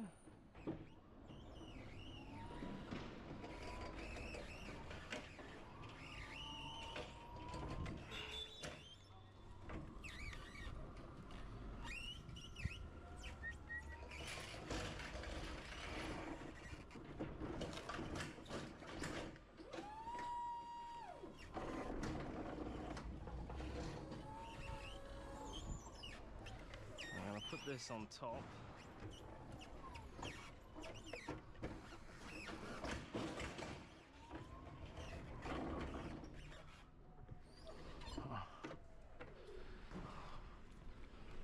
forklift.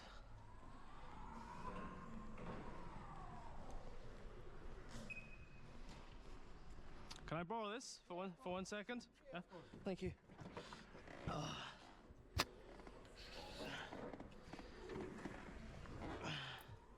Now everyone is different. I'm gonna put that pallet on top for space. No, Okay. that one. This one? Which one? Front and back. Yeah, yeah. No, that's lift. That's what I did. The same thing. This is forward. Yeah. There we go. There we go. And I'm on it. It's automatic. Yeah, the ones in the warehouse are different as well, you know. So, Yeah. well, how is this one? No, it's off. Yeah. It's off. I think it's off. Yeah. We're good. Yeah. We're good. We're good. Wow, that is annoyingly loud. Now it's just like a normal car. Yeah. Not quite the same speed, though, you know. Yeah, we have ones in the warehouse. I'll show you later, and they have a slightly different setup, but you know, first time driving them here, doesn't matter. It's all the same stuff. So my plan is to put this on top.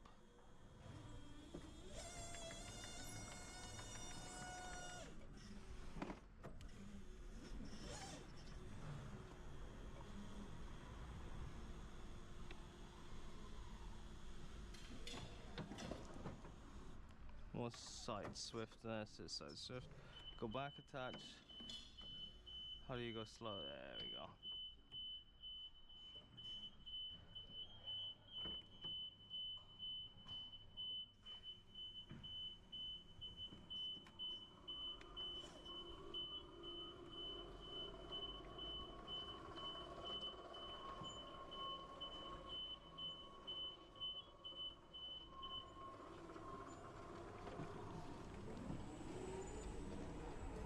La la la la da da da da. Oh, look at that. I'm a genius. Da, da.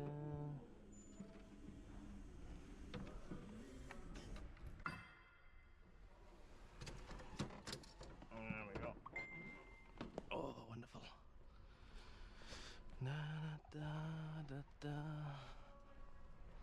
See, now this can. Oh, wait a minute. Let's just make that. There we go.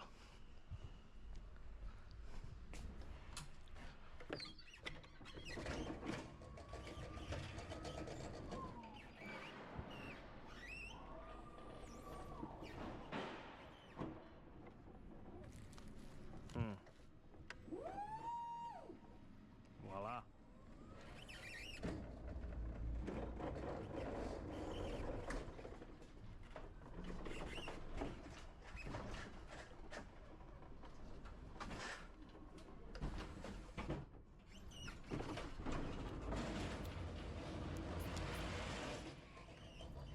I don't think that's mine, is it? No. Okay.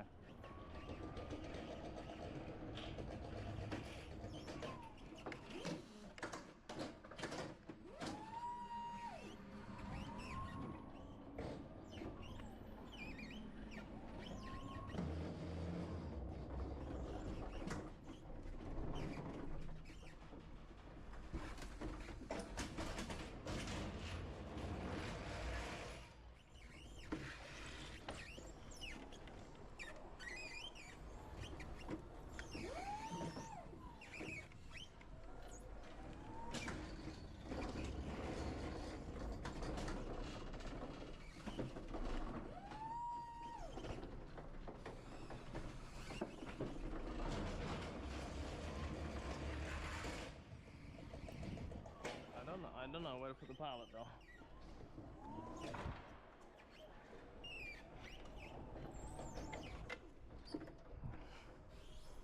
This I don't know.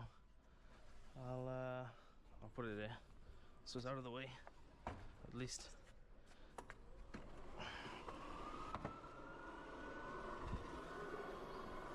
turn this off.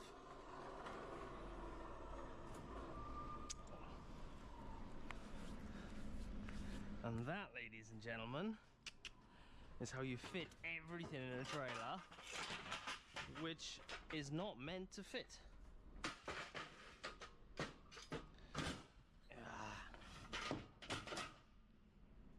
Yeah.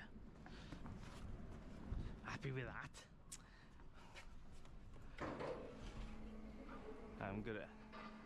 I'm good at my job. Just gotta hand stack some things, you know?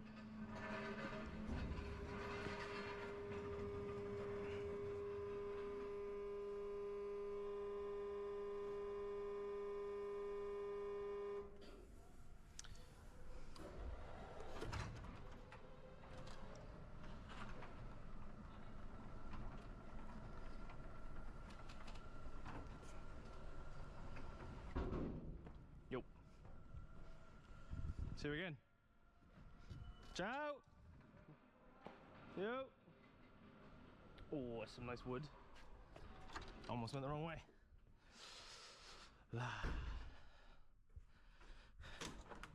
That was just a nice little loading here in Holland. Look at all the containers. I was gonna say skips because the word there is skip. Do any of you do that? Do any of you say something because there's a word that you're reading, even though that's not actually what you want to say? Or is it just me? Because I do it a lot. Oh.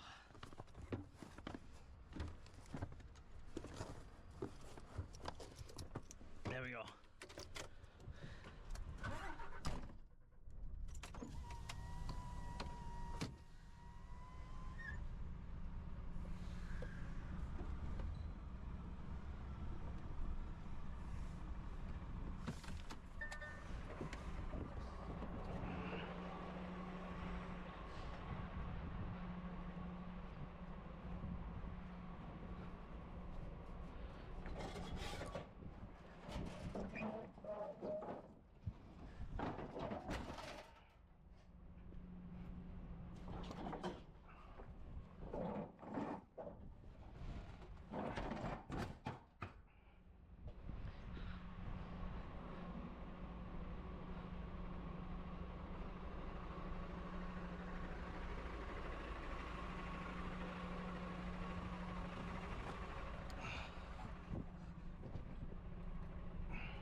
I forgot. I counted and I forgot the number. I have to do a guess roughly. Is it 12, 13? 1, 2, 3, 4, 5, 6, 7, 8, 9, 10. I think it was 14, but I might be wrong. Block pass 1, 2, 3, 4, 5, 6, 7, 8. Yeah. I have said this once, I'll say it again. My memory is awful, but you know, happens to the best of us, so let's hit the road. On to the next one.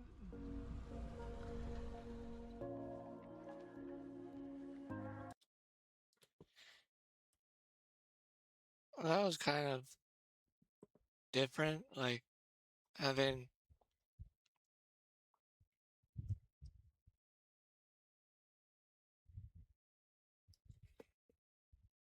to load your own truck.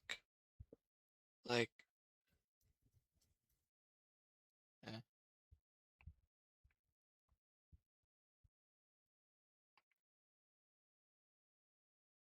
I don't know where he works at. You have to like do that. There's no like staff for that.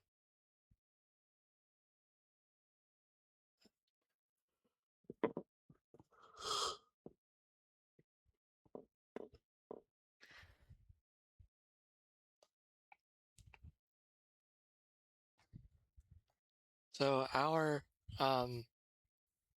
like our park is our home, like park area. It's apparently we're gonna get some new, gonna add like a recycling bin thing, something. I guess they're gonna, well, I don't know, because we already have two recycling dumpsters like near the pool that we can recycle. But I guess it's gonna be handled by the trash company. Not sure.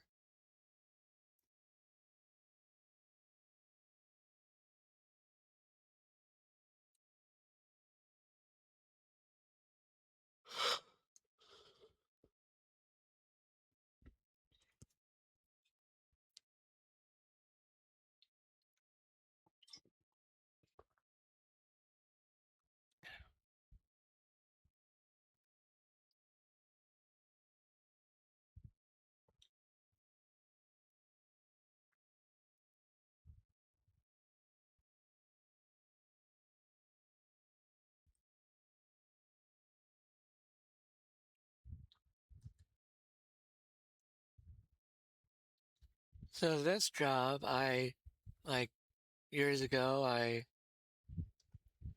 applied for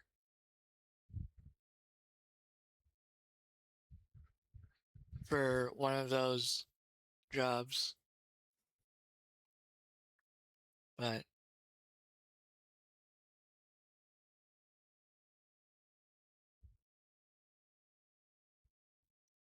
yeah, I didn't get it.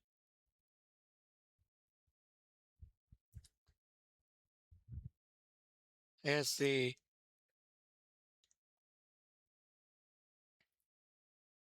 didn't get an email back.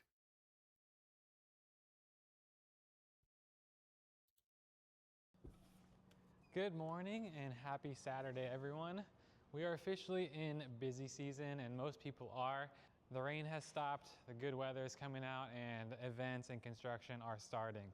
So that means a lot more toilets going out, a lot more deliveries to be done, and unfortunately also a lot less time to plan and make videos. So this week was completely slammed, didn't film anything. So what I decided to do was go through my archives and see if I had anything that I could potentially use for a video. And I came across a video shot last year, and I figured I would use it as a topic for today's video, and no script, just kind of roll with it. So this is one of the biggest mistakes that I made when starting my company. It is not keeping on track of your accounts receivable. One thing I was so focused on was getting as many units rented out as possible. I was looking at the number of toilets I had, and I just wanted that number to go up week after week. And I was super flexible with payment terms just because I wanted people to use me. So if someone said, hey, I need a toilet, I would just deliver it to them before even opening an account, getting a credit card, payment information, anything like that. I would just deliver it to them, no questions asked. And it's something that I learned the hard way, that is not how you should run things, because sometimes people are sketchy, they'll take advantage of you, and you won't end up getting paid. So when you don't get paid, this is a strategy that you can use.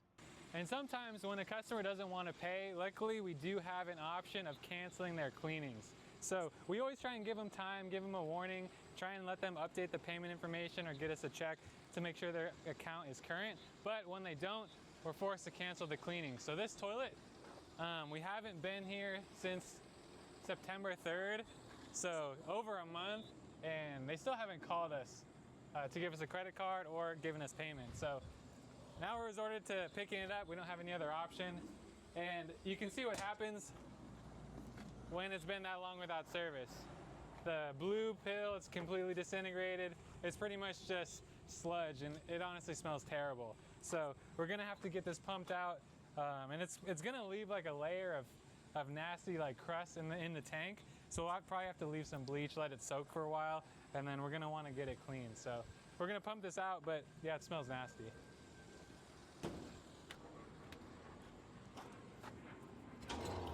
And I try to give the customers time to pay their bills, because obviously canceling cleanings is a last resort. We never want to do it.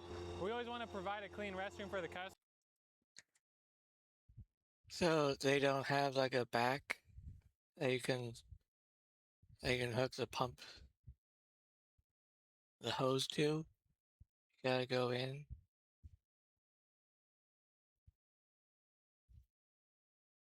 That's a little different. Most of the porta johns that you see, they have like the back, the lower half where they have like a connector that you can hook up to and suck that stuff out. But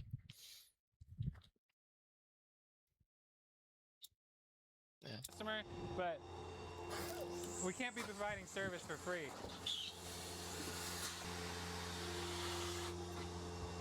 So, since it's been sitting there for so long, I think I'm actually gonna add some water, and it'll help it break it up a little bit.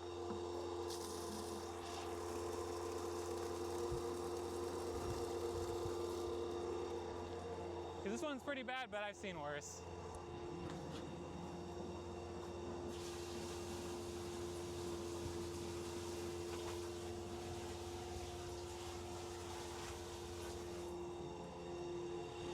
Man, that's ugly. Alright. Alright, so now that kind of broke everything up, so we can go ahead and pump it out.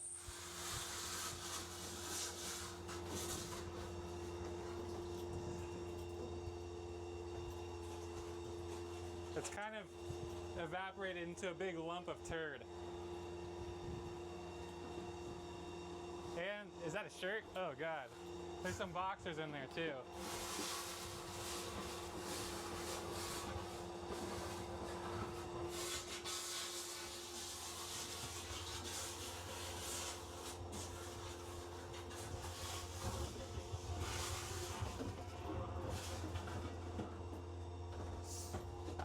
It sucked it up. I was trying to go around it and it went in. Was a rack in it? Yeah. Damn. It's stuck. It's clogged. So, yeah. So there was some like a rag in there or something like that, and it clogged the hose. So I think it's in here.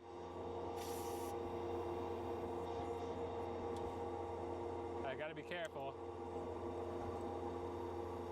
No.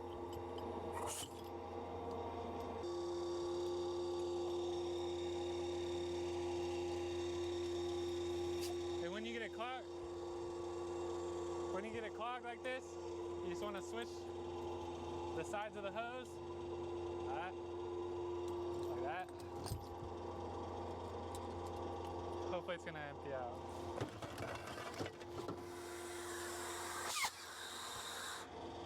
All done. All better.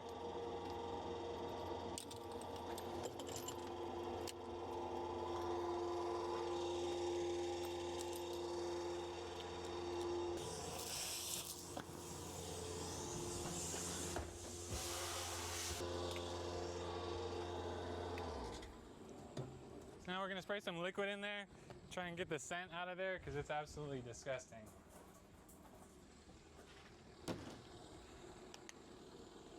And then on the way back to the yard, it'll swish around, get that nasty scent out of there, and we'll just do a deep clean of the tank when we get back to the yard.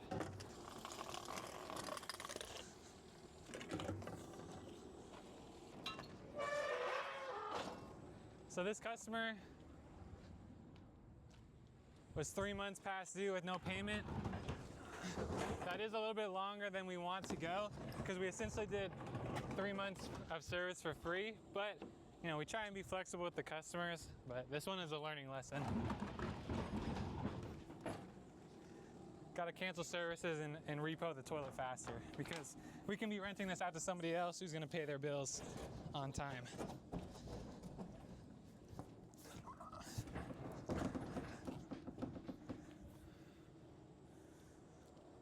And that's a wrap.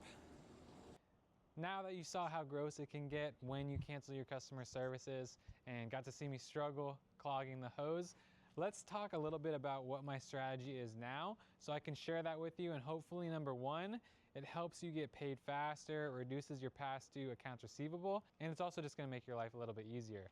So the number one thing is I try to get credit cards from as many customers as possible. It's going to help your cash flow because you can charge their card right away, and then 1 or 2 days later, that money is going to be in your account. When you give your customers terms, that's just more of a chance that they're going to end up being behind, and then you're going to have to put in extra effort to get payment from them. But whenever you run all of your credit cards, there's a very low chance that everything is going to go through. You're going to have a couple of declines. For this reason, I run my credit cards every single day because if you let them pile up too much, you're going to fall behind on those declines. When somebody's card doesn't go through, we want to contact them right away and let them know that their card didn't go through, update them, prompt them to give us a new credit card so then we can process the payment and get paid. But if 2 weeks pass without hearing from them, we do one more follow-up and let them know that their services are going to be canceled that next week. So that's 3 weeks in, we're canceling the customer services. Once they realize that their services have been canceled, if they're actually running a business or getting work done on their house, they're going to call you to update the payment because people are still using the toilets and they need the service to be done so work can keep going. Once services have been canceled, we're going to give 2 more weeks for them to call us to update the payment. If not, we're Okay. That's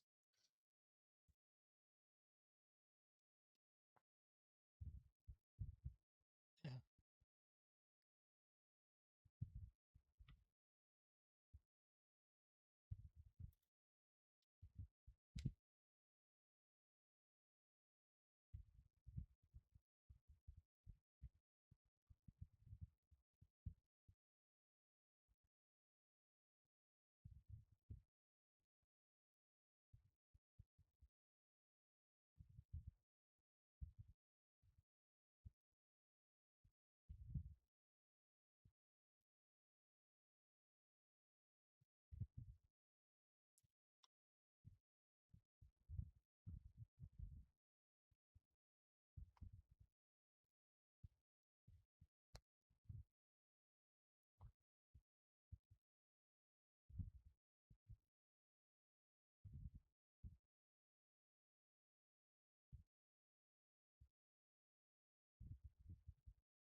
Hello. Hey.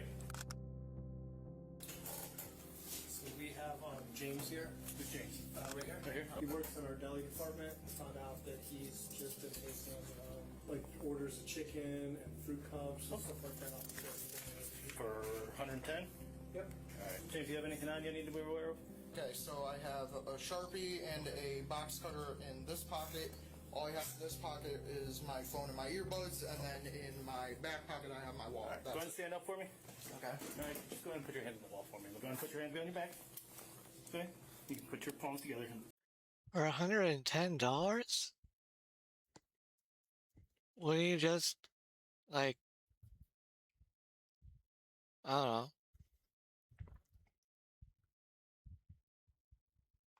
citation or something? I'm sure a citation would be that, like, would cost as much.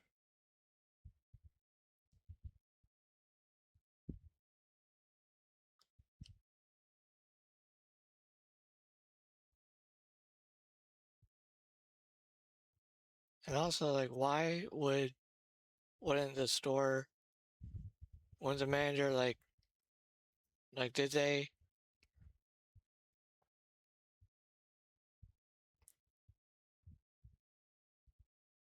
pull him aside and say that he can't be snacking on The produce or what? See what the comments. Oh, that manager is a piece of shit. They didn't charge the kid if I remember correctly. This food he was stealing was past its expiration date.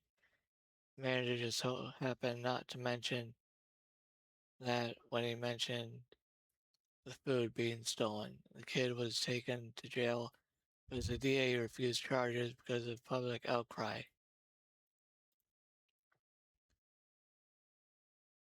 I even read somewhere the manager was fired. Edit has been reported by people who worked at the store that the food was expired while the store had claimed it wasn't. I've heard he took it out of carts that were heading to the dumpsters or that he didn't. The bottom line is 19-year-old kid who has autism is not up for debate. Like, where are you getting that?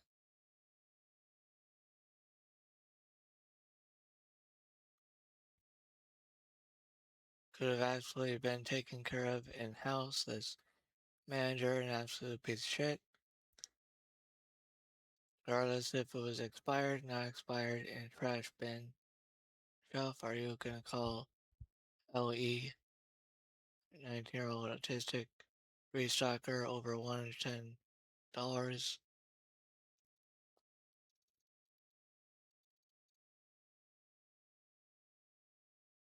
Yeah, I don't understand why the manager called the police. Like, I don't like these, like, shorts, like, they don't give context. They don't give proper context, and they don't have, because, like, where is this store supposed to be?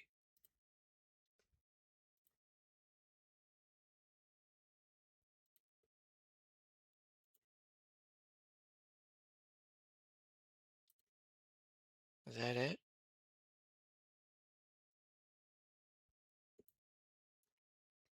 Let's see. From Meyer?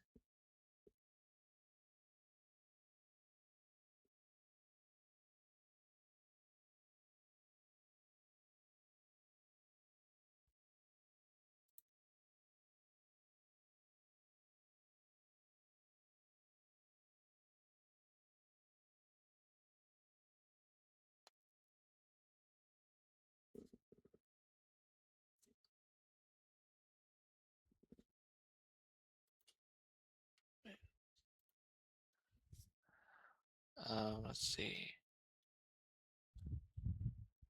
Well, let's just search.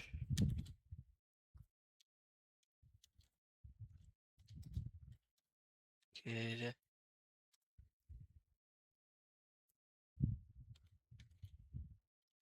Meyer. Is that gonna?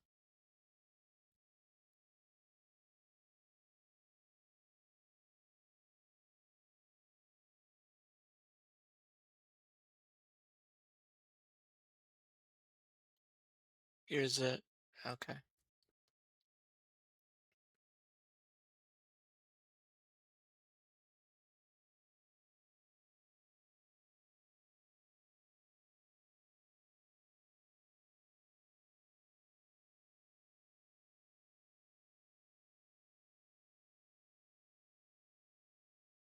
Oh.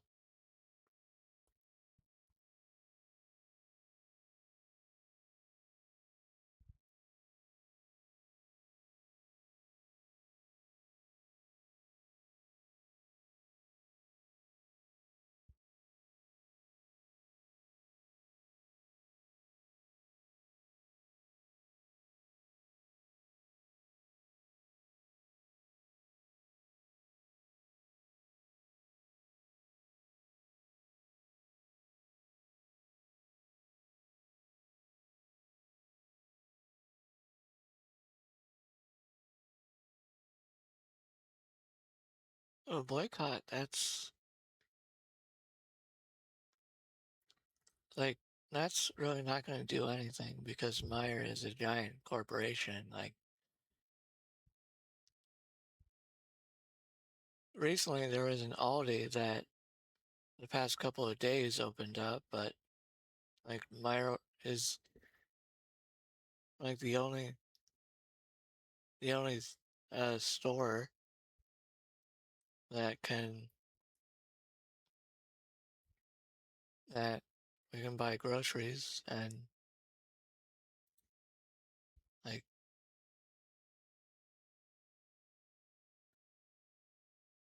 okay.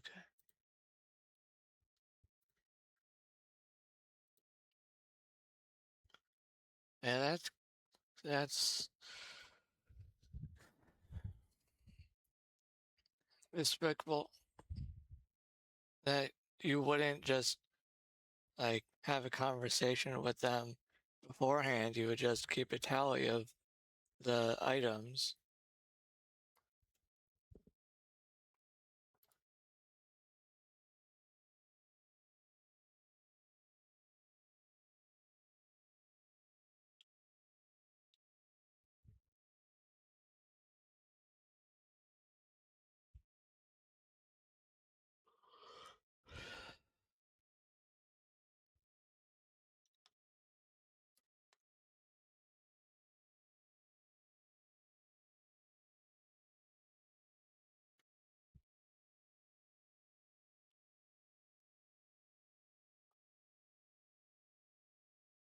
Meals off of Craigslist is wild. Like anything, any like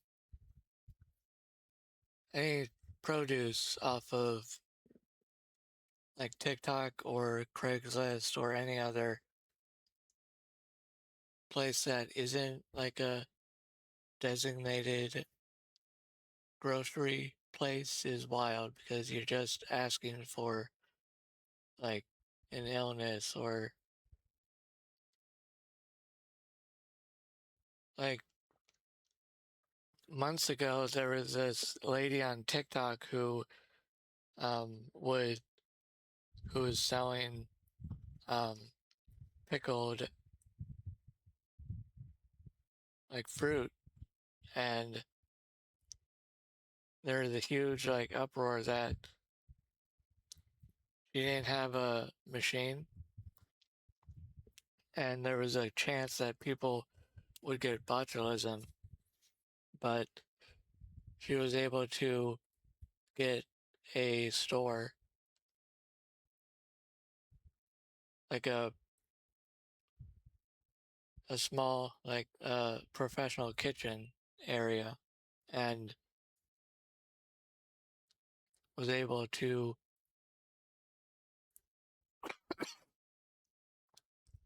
move forward.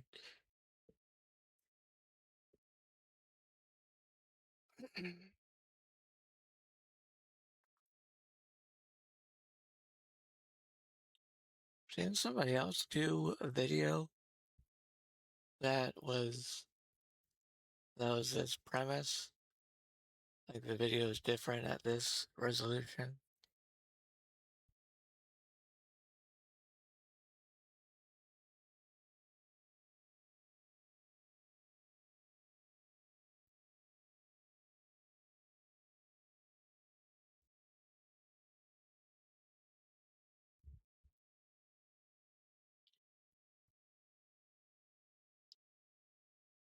Weird Al's Sandwich. I'm making musicians' favorite sandwiches, and today is the king of parody music. Weird Al Yankovic is by far the most successful comedy musician of all time. He's parodied Michael Jackson, Nirvana, Taylor Swift, and so many more during his 50 years of making music. He's even been nominated for 17 Grammys and has won 5. Did you know that Weird Al picked up music at a very early age? He learned how to play the accordion at only 7 years old and later took up singing. That's more than I was doing at 7. His sandwich is none other than a Twinkie Wiener sandwich, as requested many times by this guy. It's from his 1989 film UHF and consists of a Twinkie split down the middle, a hot dog, and spray cheese. Weird Al apparently still occasionally eats these, but he swaps the regular glizzy for a tofu dog now that he's a vegetarian. To be honest, this wasn't the worst thing I've ever had, but I can't see myself eating this on the regular. That looks yummy. I've got a few like cheddar brats. You don't have like Twinkies or cheese.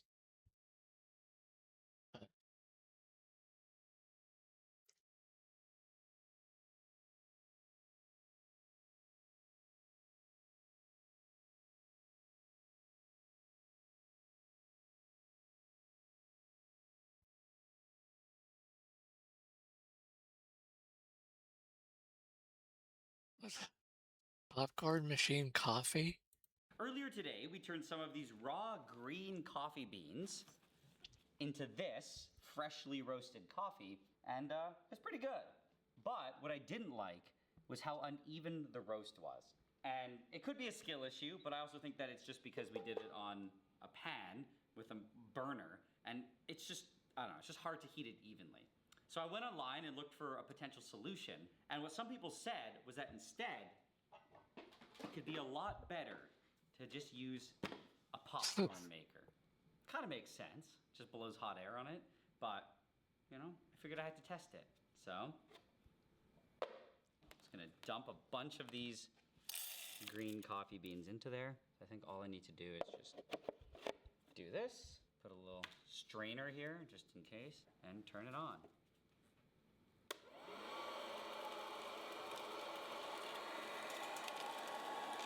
Theoretically, should be roasting them.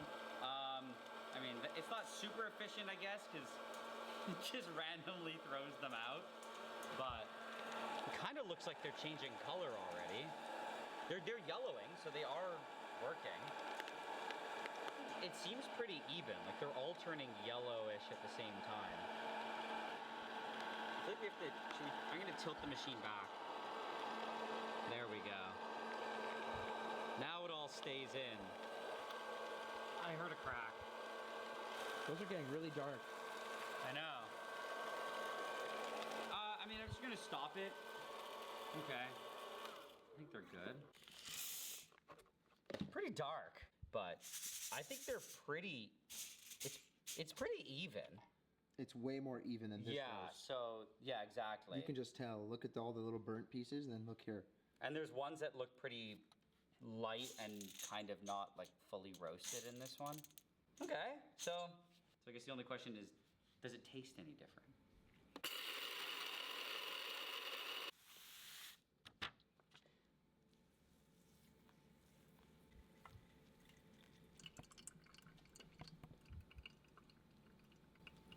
Okay, it's done.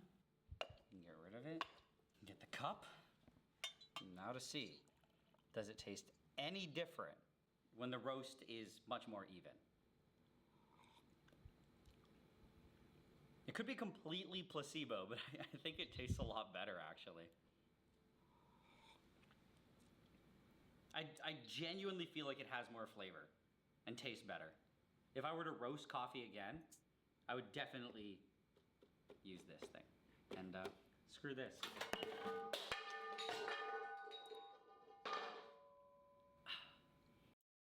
That's wild.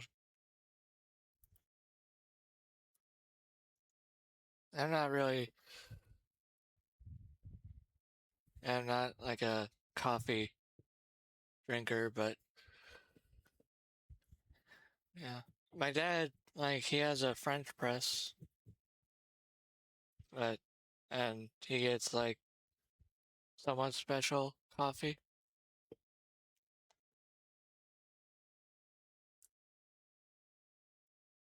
That's wild.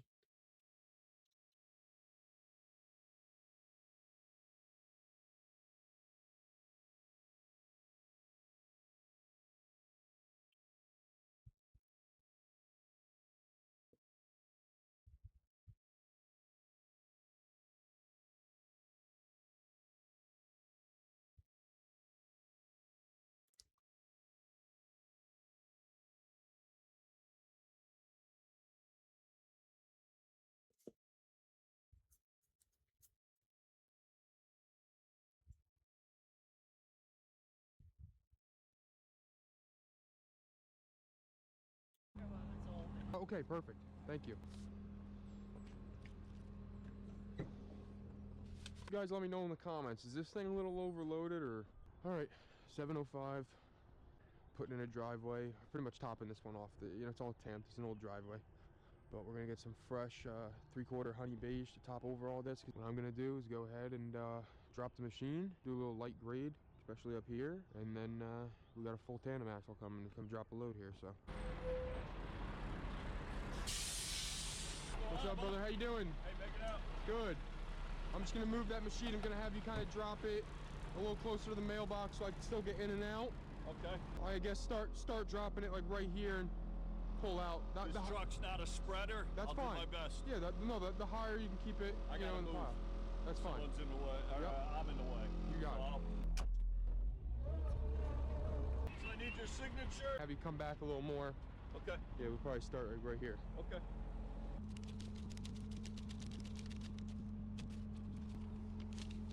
You solo on this job or you got helpers? I'm solo always. Oh, no. No, not always, but something like this, it's all machine work. Nothing crazy. Should be 19 there. You can keep the change. Make sure they give it to you. I know Paul likes to hold on to it every once in a while. Thank you. I appreciate it. No problem, brother. Am I solo? Of course I'm solo, dude. Shout out John Guire Supply, man. Solid people.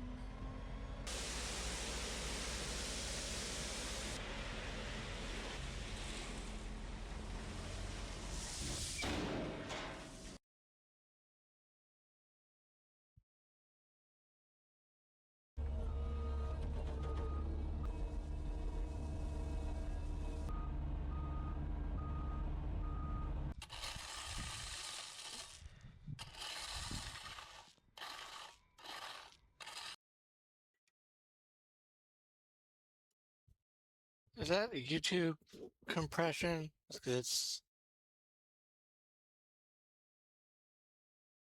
Yeah.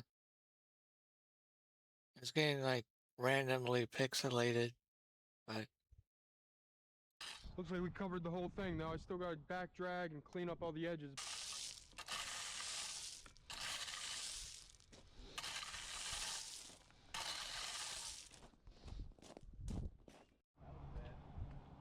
Yeah, right? Thing makes easy work of it. I gave this a nice light top coat. Tried to give you a little crown on the driveway so the middle is almost like a little rounded. But that kind of helps so as it tamps down, it stays nice and flat. But yeah, we got the whole way, so that's good.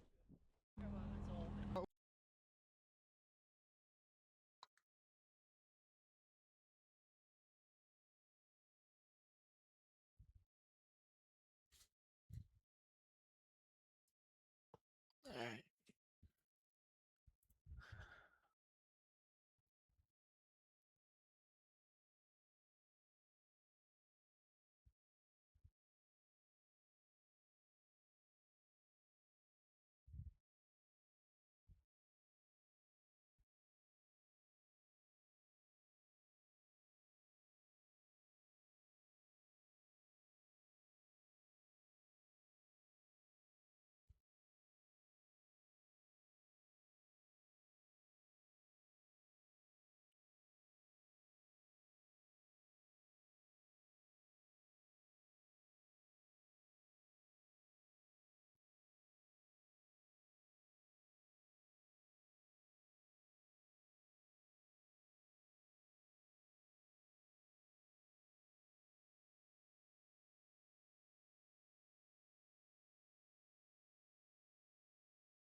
Today we're gonna go to the McDonald's in Kazakhstan.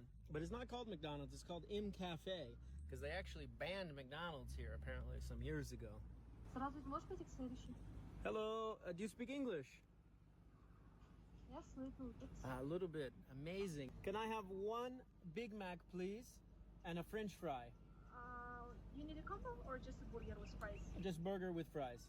Okay, one big burger with potato fries, yeah? Yep, and the burger without sauce, bez sauce. Without sauce, yeah? Da. Okay, anything else? That'll do it. Do you need anything to drink? No, thank you. Okay, you have only one big burger and one French fries. Yeah, big. Yep. 2,960. Can you please go to the next? 2,950. Okay, coming up. Wow, that's $6 equivalent. So this is the local money here in Kazakhstan. There's 20,000. There's 5,000. There's 1,000. There's 2,000. It's 3,000, right? 2,950. Okay, 2,950. Thank you. Nice English, by the way. It's very good. I see you in the TikTok. Ah, really? Oh, nice. Okay.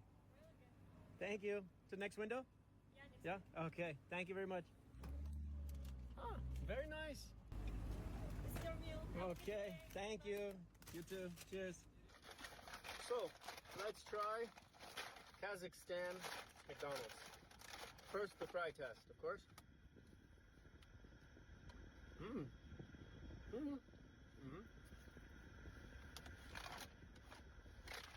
think they were better in Russian. Look, they call it a big burger instead of a Big Mac because they're not allowed to, probably from marketing standpoint. So let's check that out right there. Oh yeah. Look at that burger. Oh.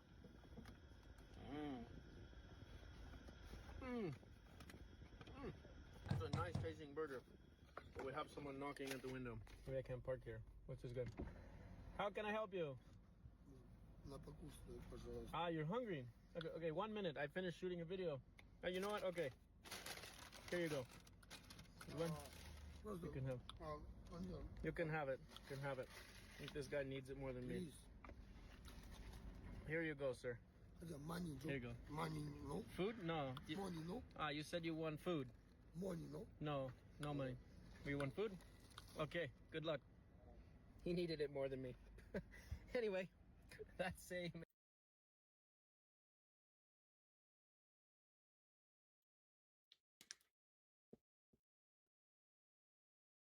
Kind of gross. Leave a comment like that.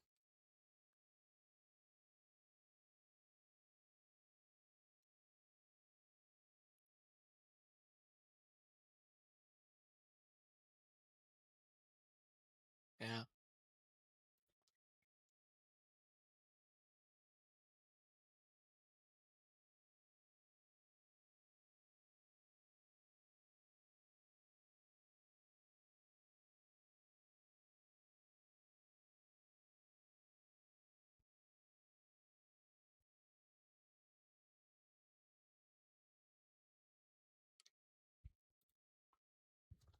Oh.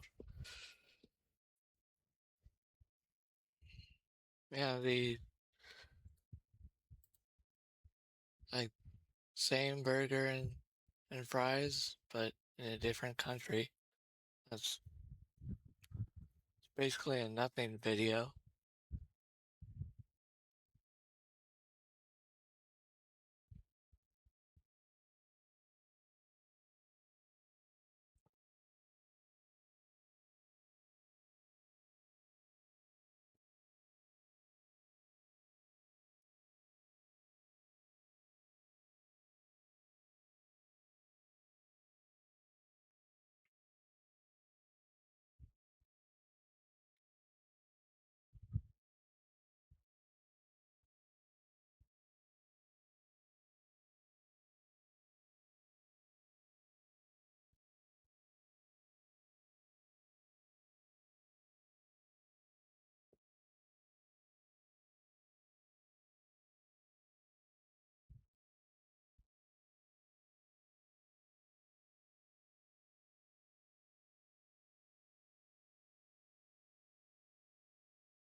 What is this?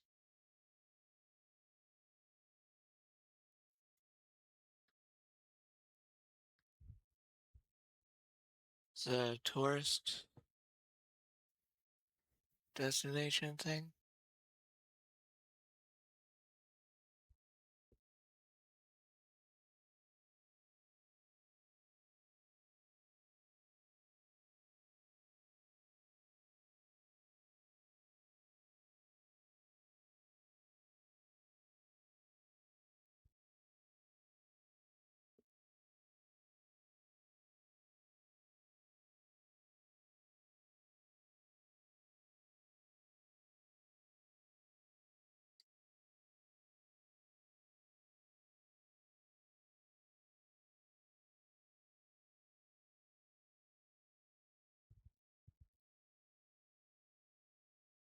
Abandoned vehicle enforcement. So what does that mean? Just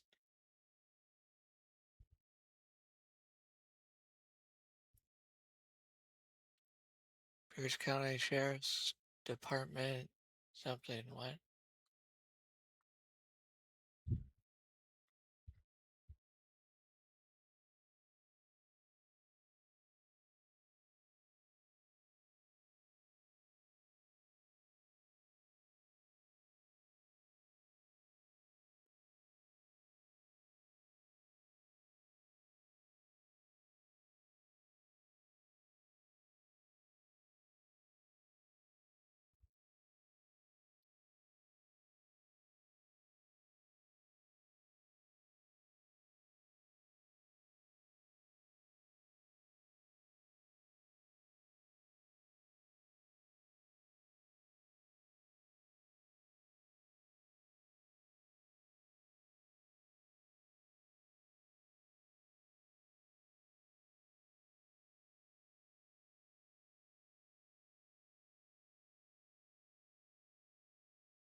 This channel is officially 1 year old. Over that year, I have posted 10 videos and 13 shorts. Yeah, 3D animation takes a while. I got 3.1 million views and over 70,000 subscribers. My first video got over 1 million views and still growing, and my latest video is barely reaching 10k. The fall off is so real. But obviously these videos and the ads they play aren't the only money this channel made. Aside from ads, I have channel memberships, a merch store, sponsors and videos, and also commissions I got thanks to this channel. So let's take a look at how much Neon Anarchy made me in 1 year. Ads are annoying. What the fuck is this piece of shit? But they make me money, so I can't complain much. Now, how much money you make from ads differs based on what niche you make videos about. If you make videos about finance, your RPM can be sometimes over $20. RPM stands for revenue per mil, which basically means this is how much money you get per 1,000 views. So a video with 1 million views can net you over $20,000 if you're a finance creator. My niche is entertainment, which is the second lowest paying one, just after gaming. My most profitable video was this one, posting Brain Rot Trust for 30 days experiment, which made me over $3,400 with an RPM of $3. My most popular video, the very first one, didn't even make half of that. But keep in mind, this is the video that got me monetized in the first place, so the first 400,000 views or so didn't make any money. My worst performing video so far is my latest one, Too Many Hobbies, which made me just over $20 with an RPM of $1.69. The fall off continues. As for shorts, even though I post them regularly now, they each make like $2 to $3, and I got less than $50 from all of them combined. Overall, for all videos on the channel, I gained $5,875.68. That comes out at $489 per month. I guess it's back to the streets for me. Sponsors are a big part of a YouTuber's income, and for most big YouTubers, they actually pay more than ads. That is not the case with me. You see, sponsors pay you in 3 different ways. First, a flat rate. This is when you and the sponsor agree on a fixed sum of money, and once you release the video, you get the money. Simplest deal of all. I had one such deal with Blast Off Musics in my Ranking All YouTube Trends video, and that deal paid me $1,200. Second, an RPM-based payment. This works on the same principle as YouTube ads, but instead of the pathetic $1.69, sponsors usually offer $10 to $20 per 1,000 views. You agree on a rate with the sponsor, and when you release the video, you wait 1 month for it to get views. At the end of the month, you do the math, and the sponsor pays you your share. Usually with these sponsors, there's a payment ceiling of the maximum they're willing to pay, because imagine if I made a video that got 1.5 million views with an RPM of $20, the company would suddenly owe me $30,000.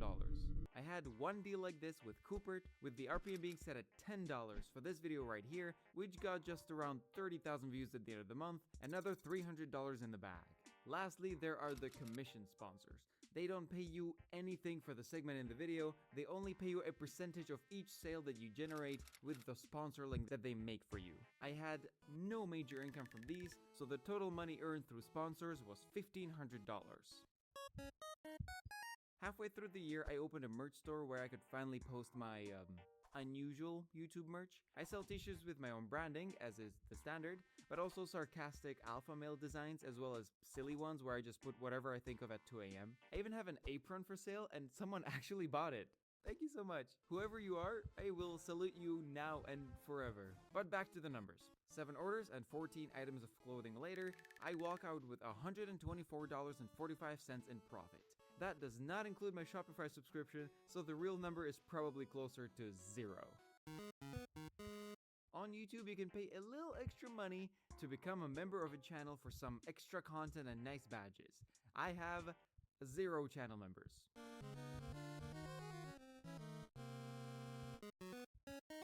If you have an animation channel, lo and behold, it also serves as a portfolio. Thanks to all of these videos that I've posted, I got a short job doing 3D animation for a bigger YouTube channel. I can't tell you what the channel was or what the video I was working on was. What I can tell you is that I made $600 from it. So, this is it. All of the income sources combined have totaled up to $8,100 in the first year of this channel, or $675 per month.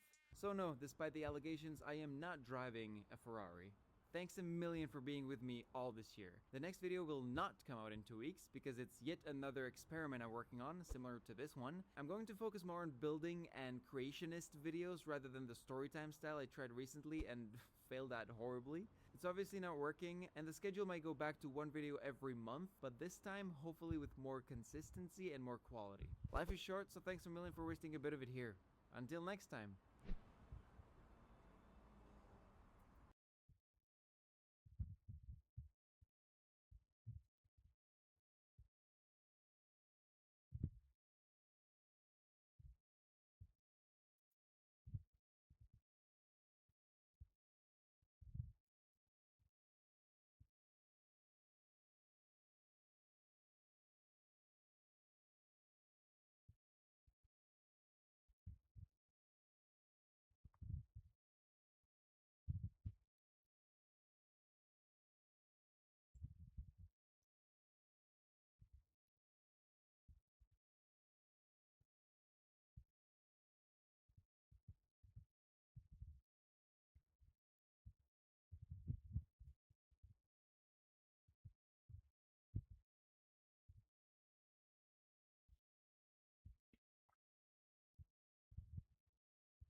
I've seen a couple things from Wild Pack.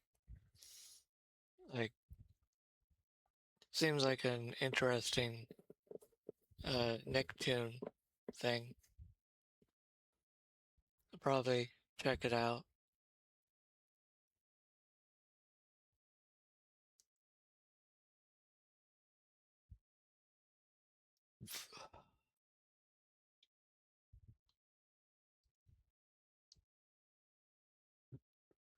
What?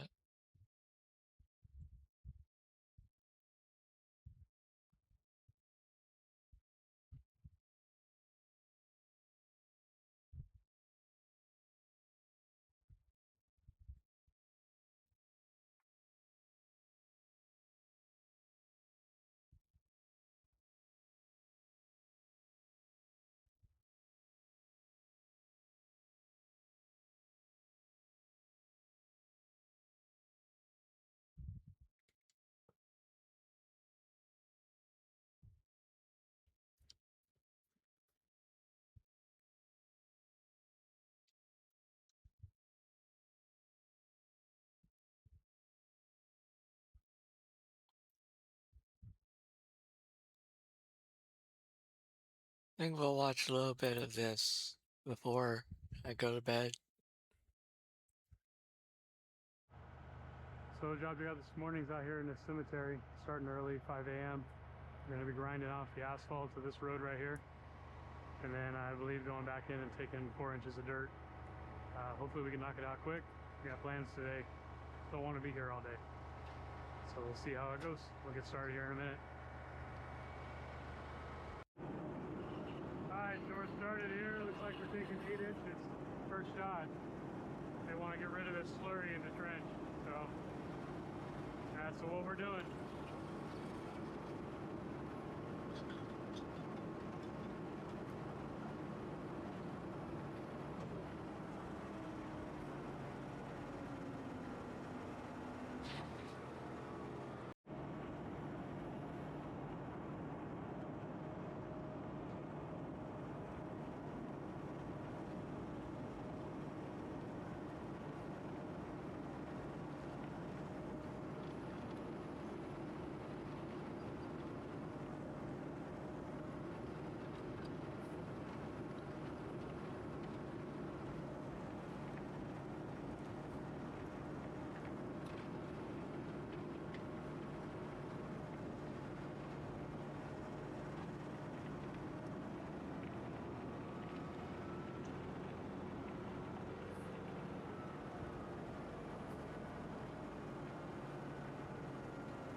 Just fills the trucks pretty quickly.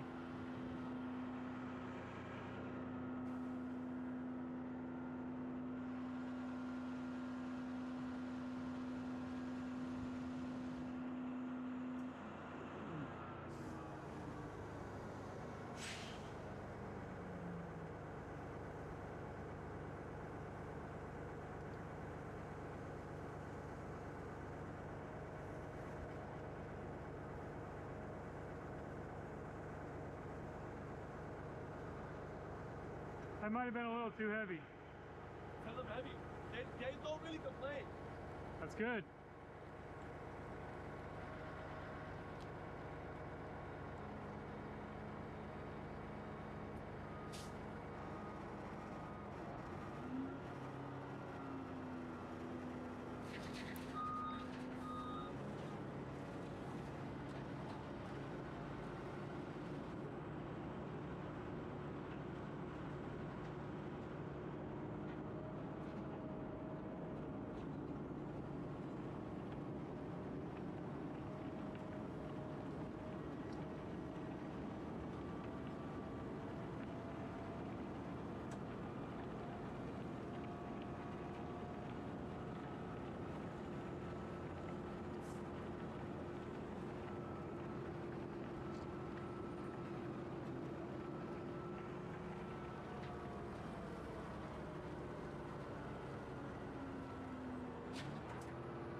manipulate the back door, or you got that?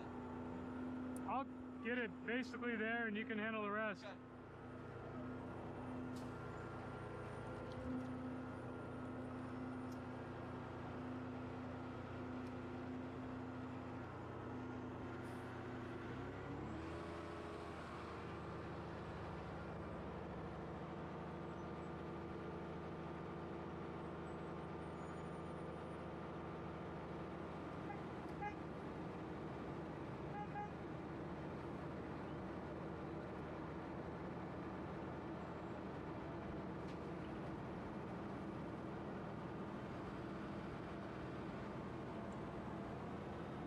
I hate when the curves are not straight. Everything's a curve.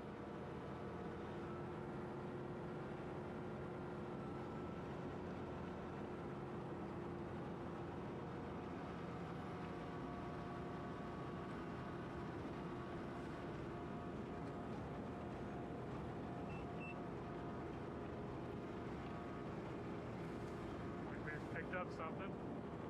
Okay, spit it out.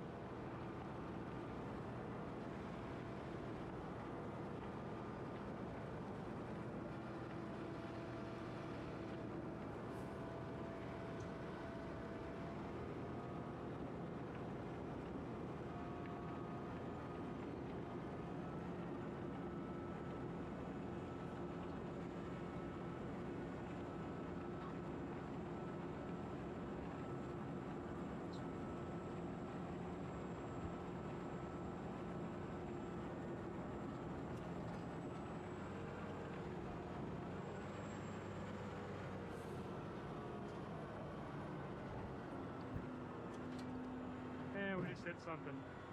Sounds like a pipe. Take a look. After we hit a big pipe in the ground, now we're up to 4 inches. And we're going to come back and go deeper at a later time.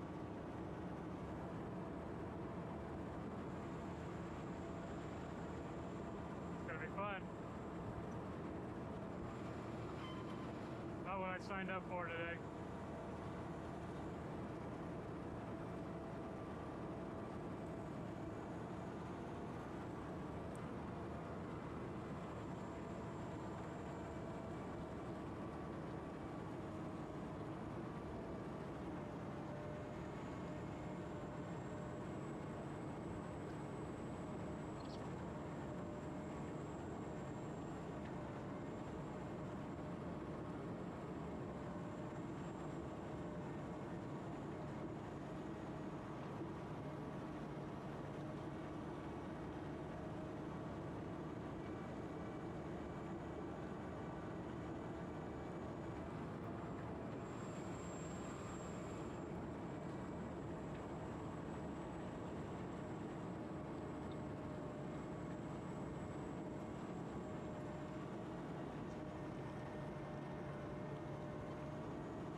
Problem with things out here, they want to go down deep, but they don't know what's in the ground. So you find it for them, and that's never fun.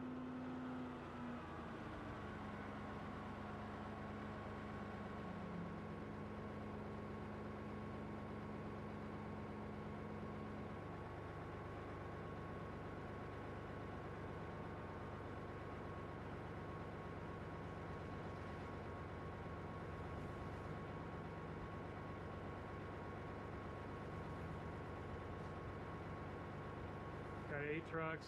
It's 3 loads out now. I think we're starting early. I got plans today. I want to knock this job out quick.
Hey, you want to pull out those little pieces of conduit?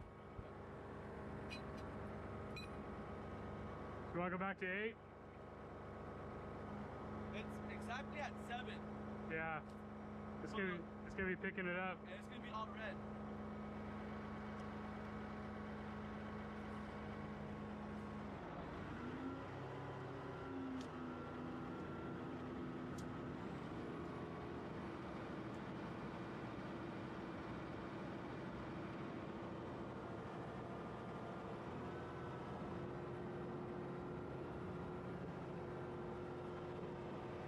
Back 8 inches. We'll see what we find.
In case I don't catch it, keep an eye on this side plate because it's going to want to hook on that edge when it gets wider. Okay.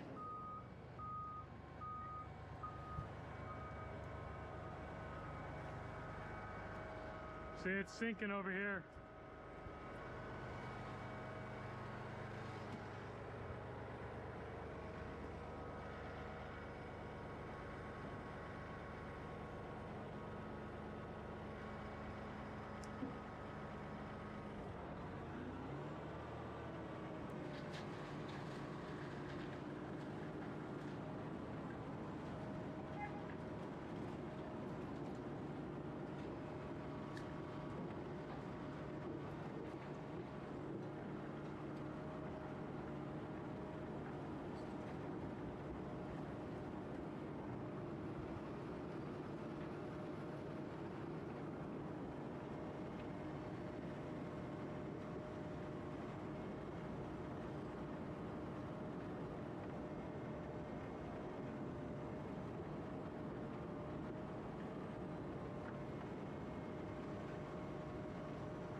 back to 4 inches.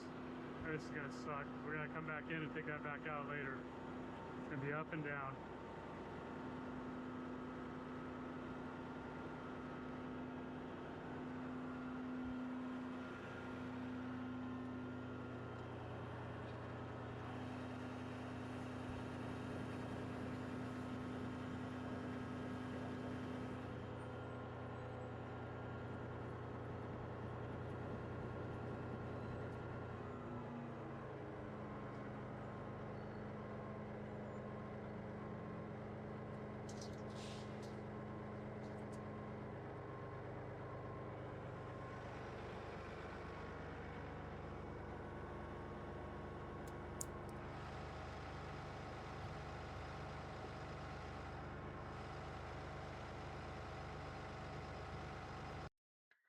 All right, that's enough.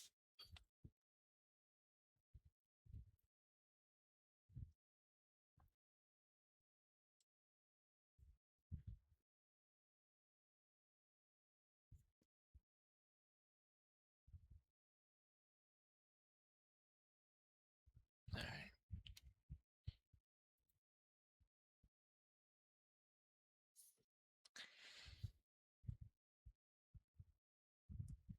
Almost 4 hours tonight.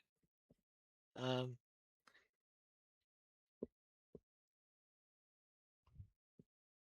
right.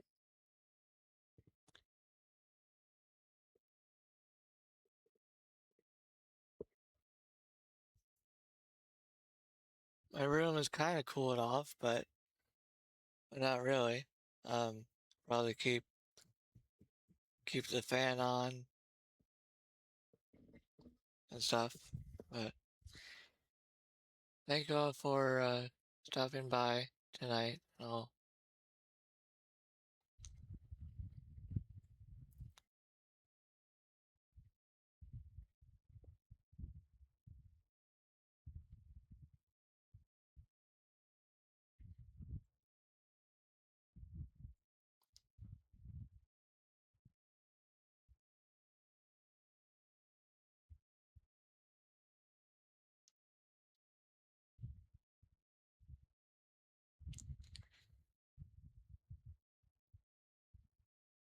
probably see you all tomorrow.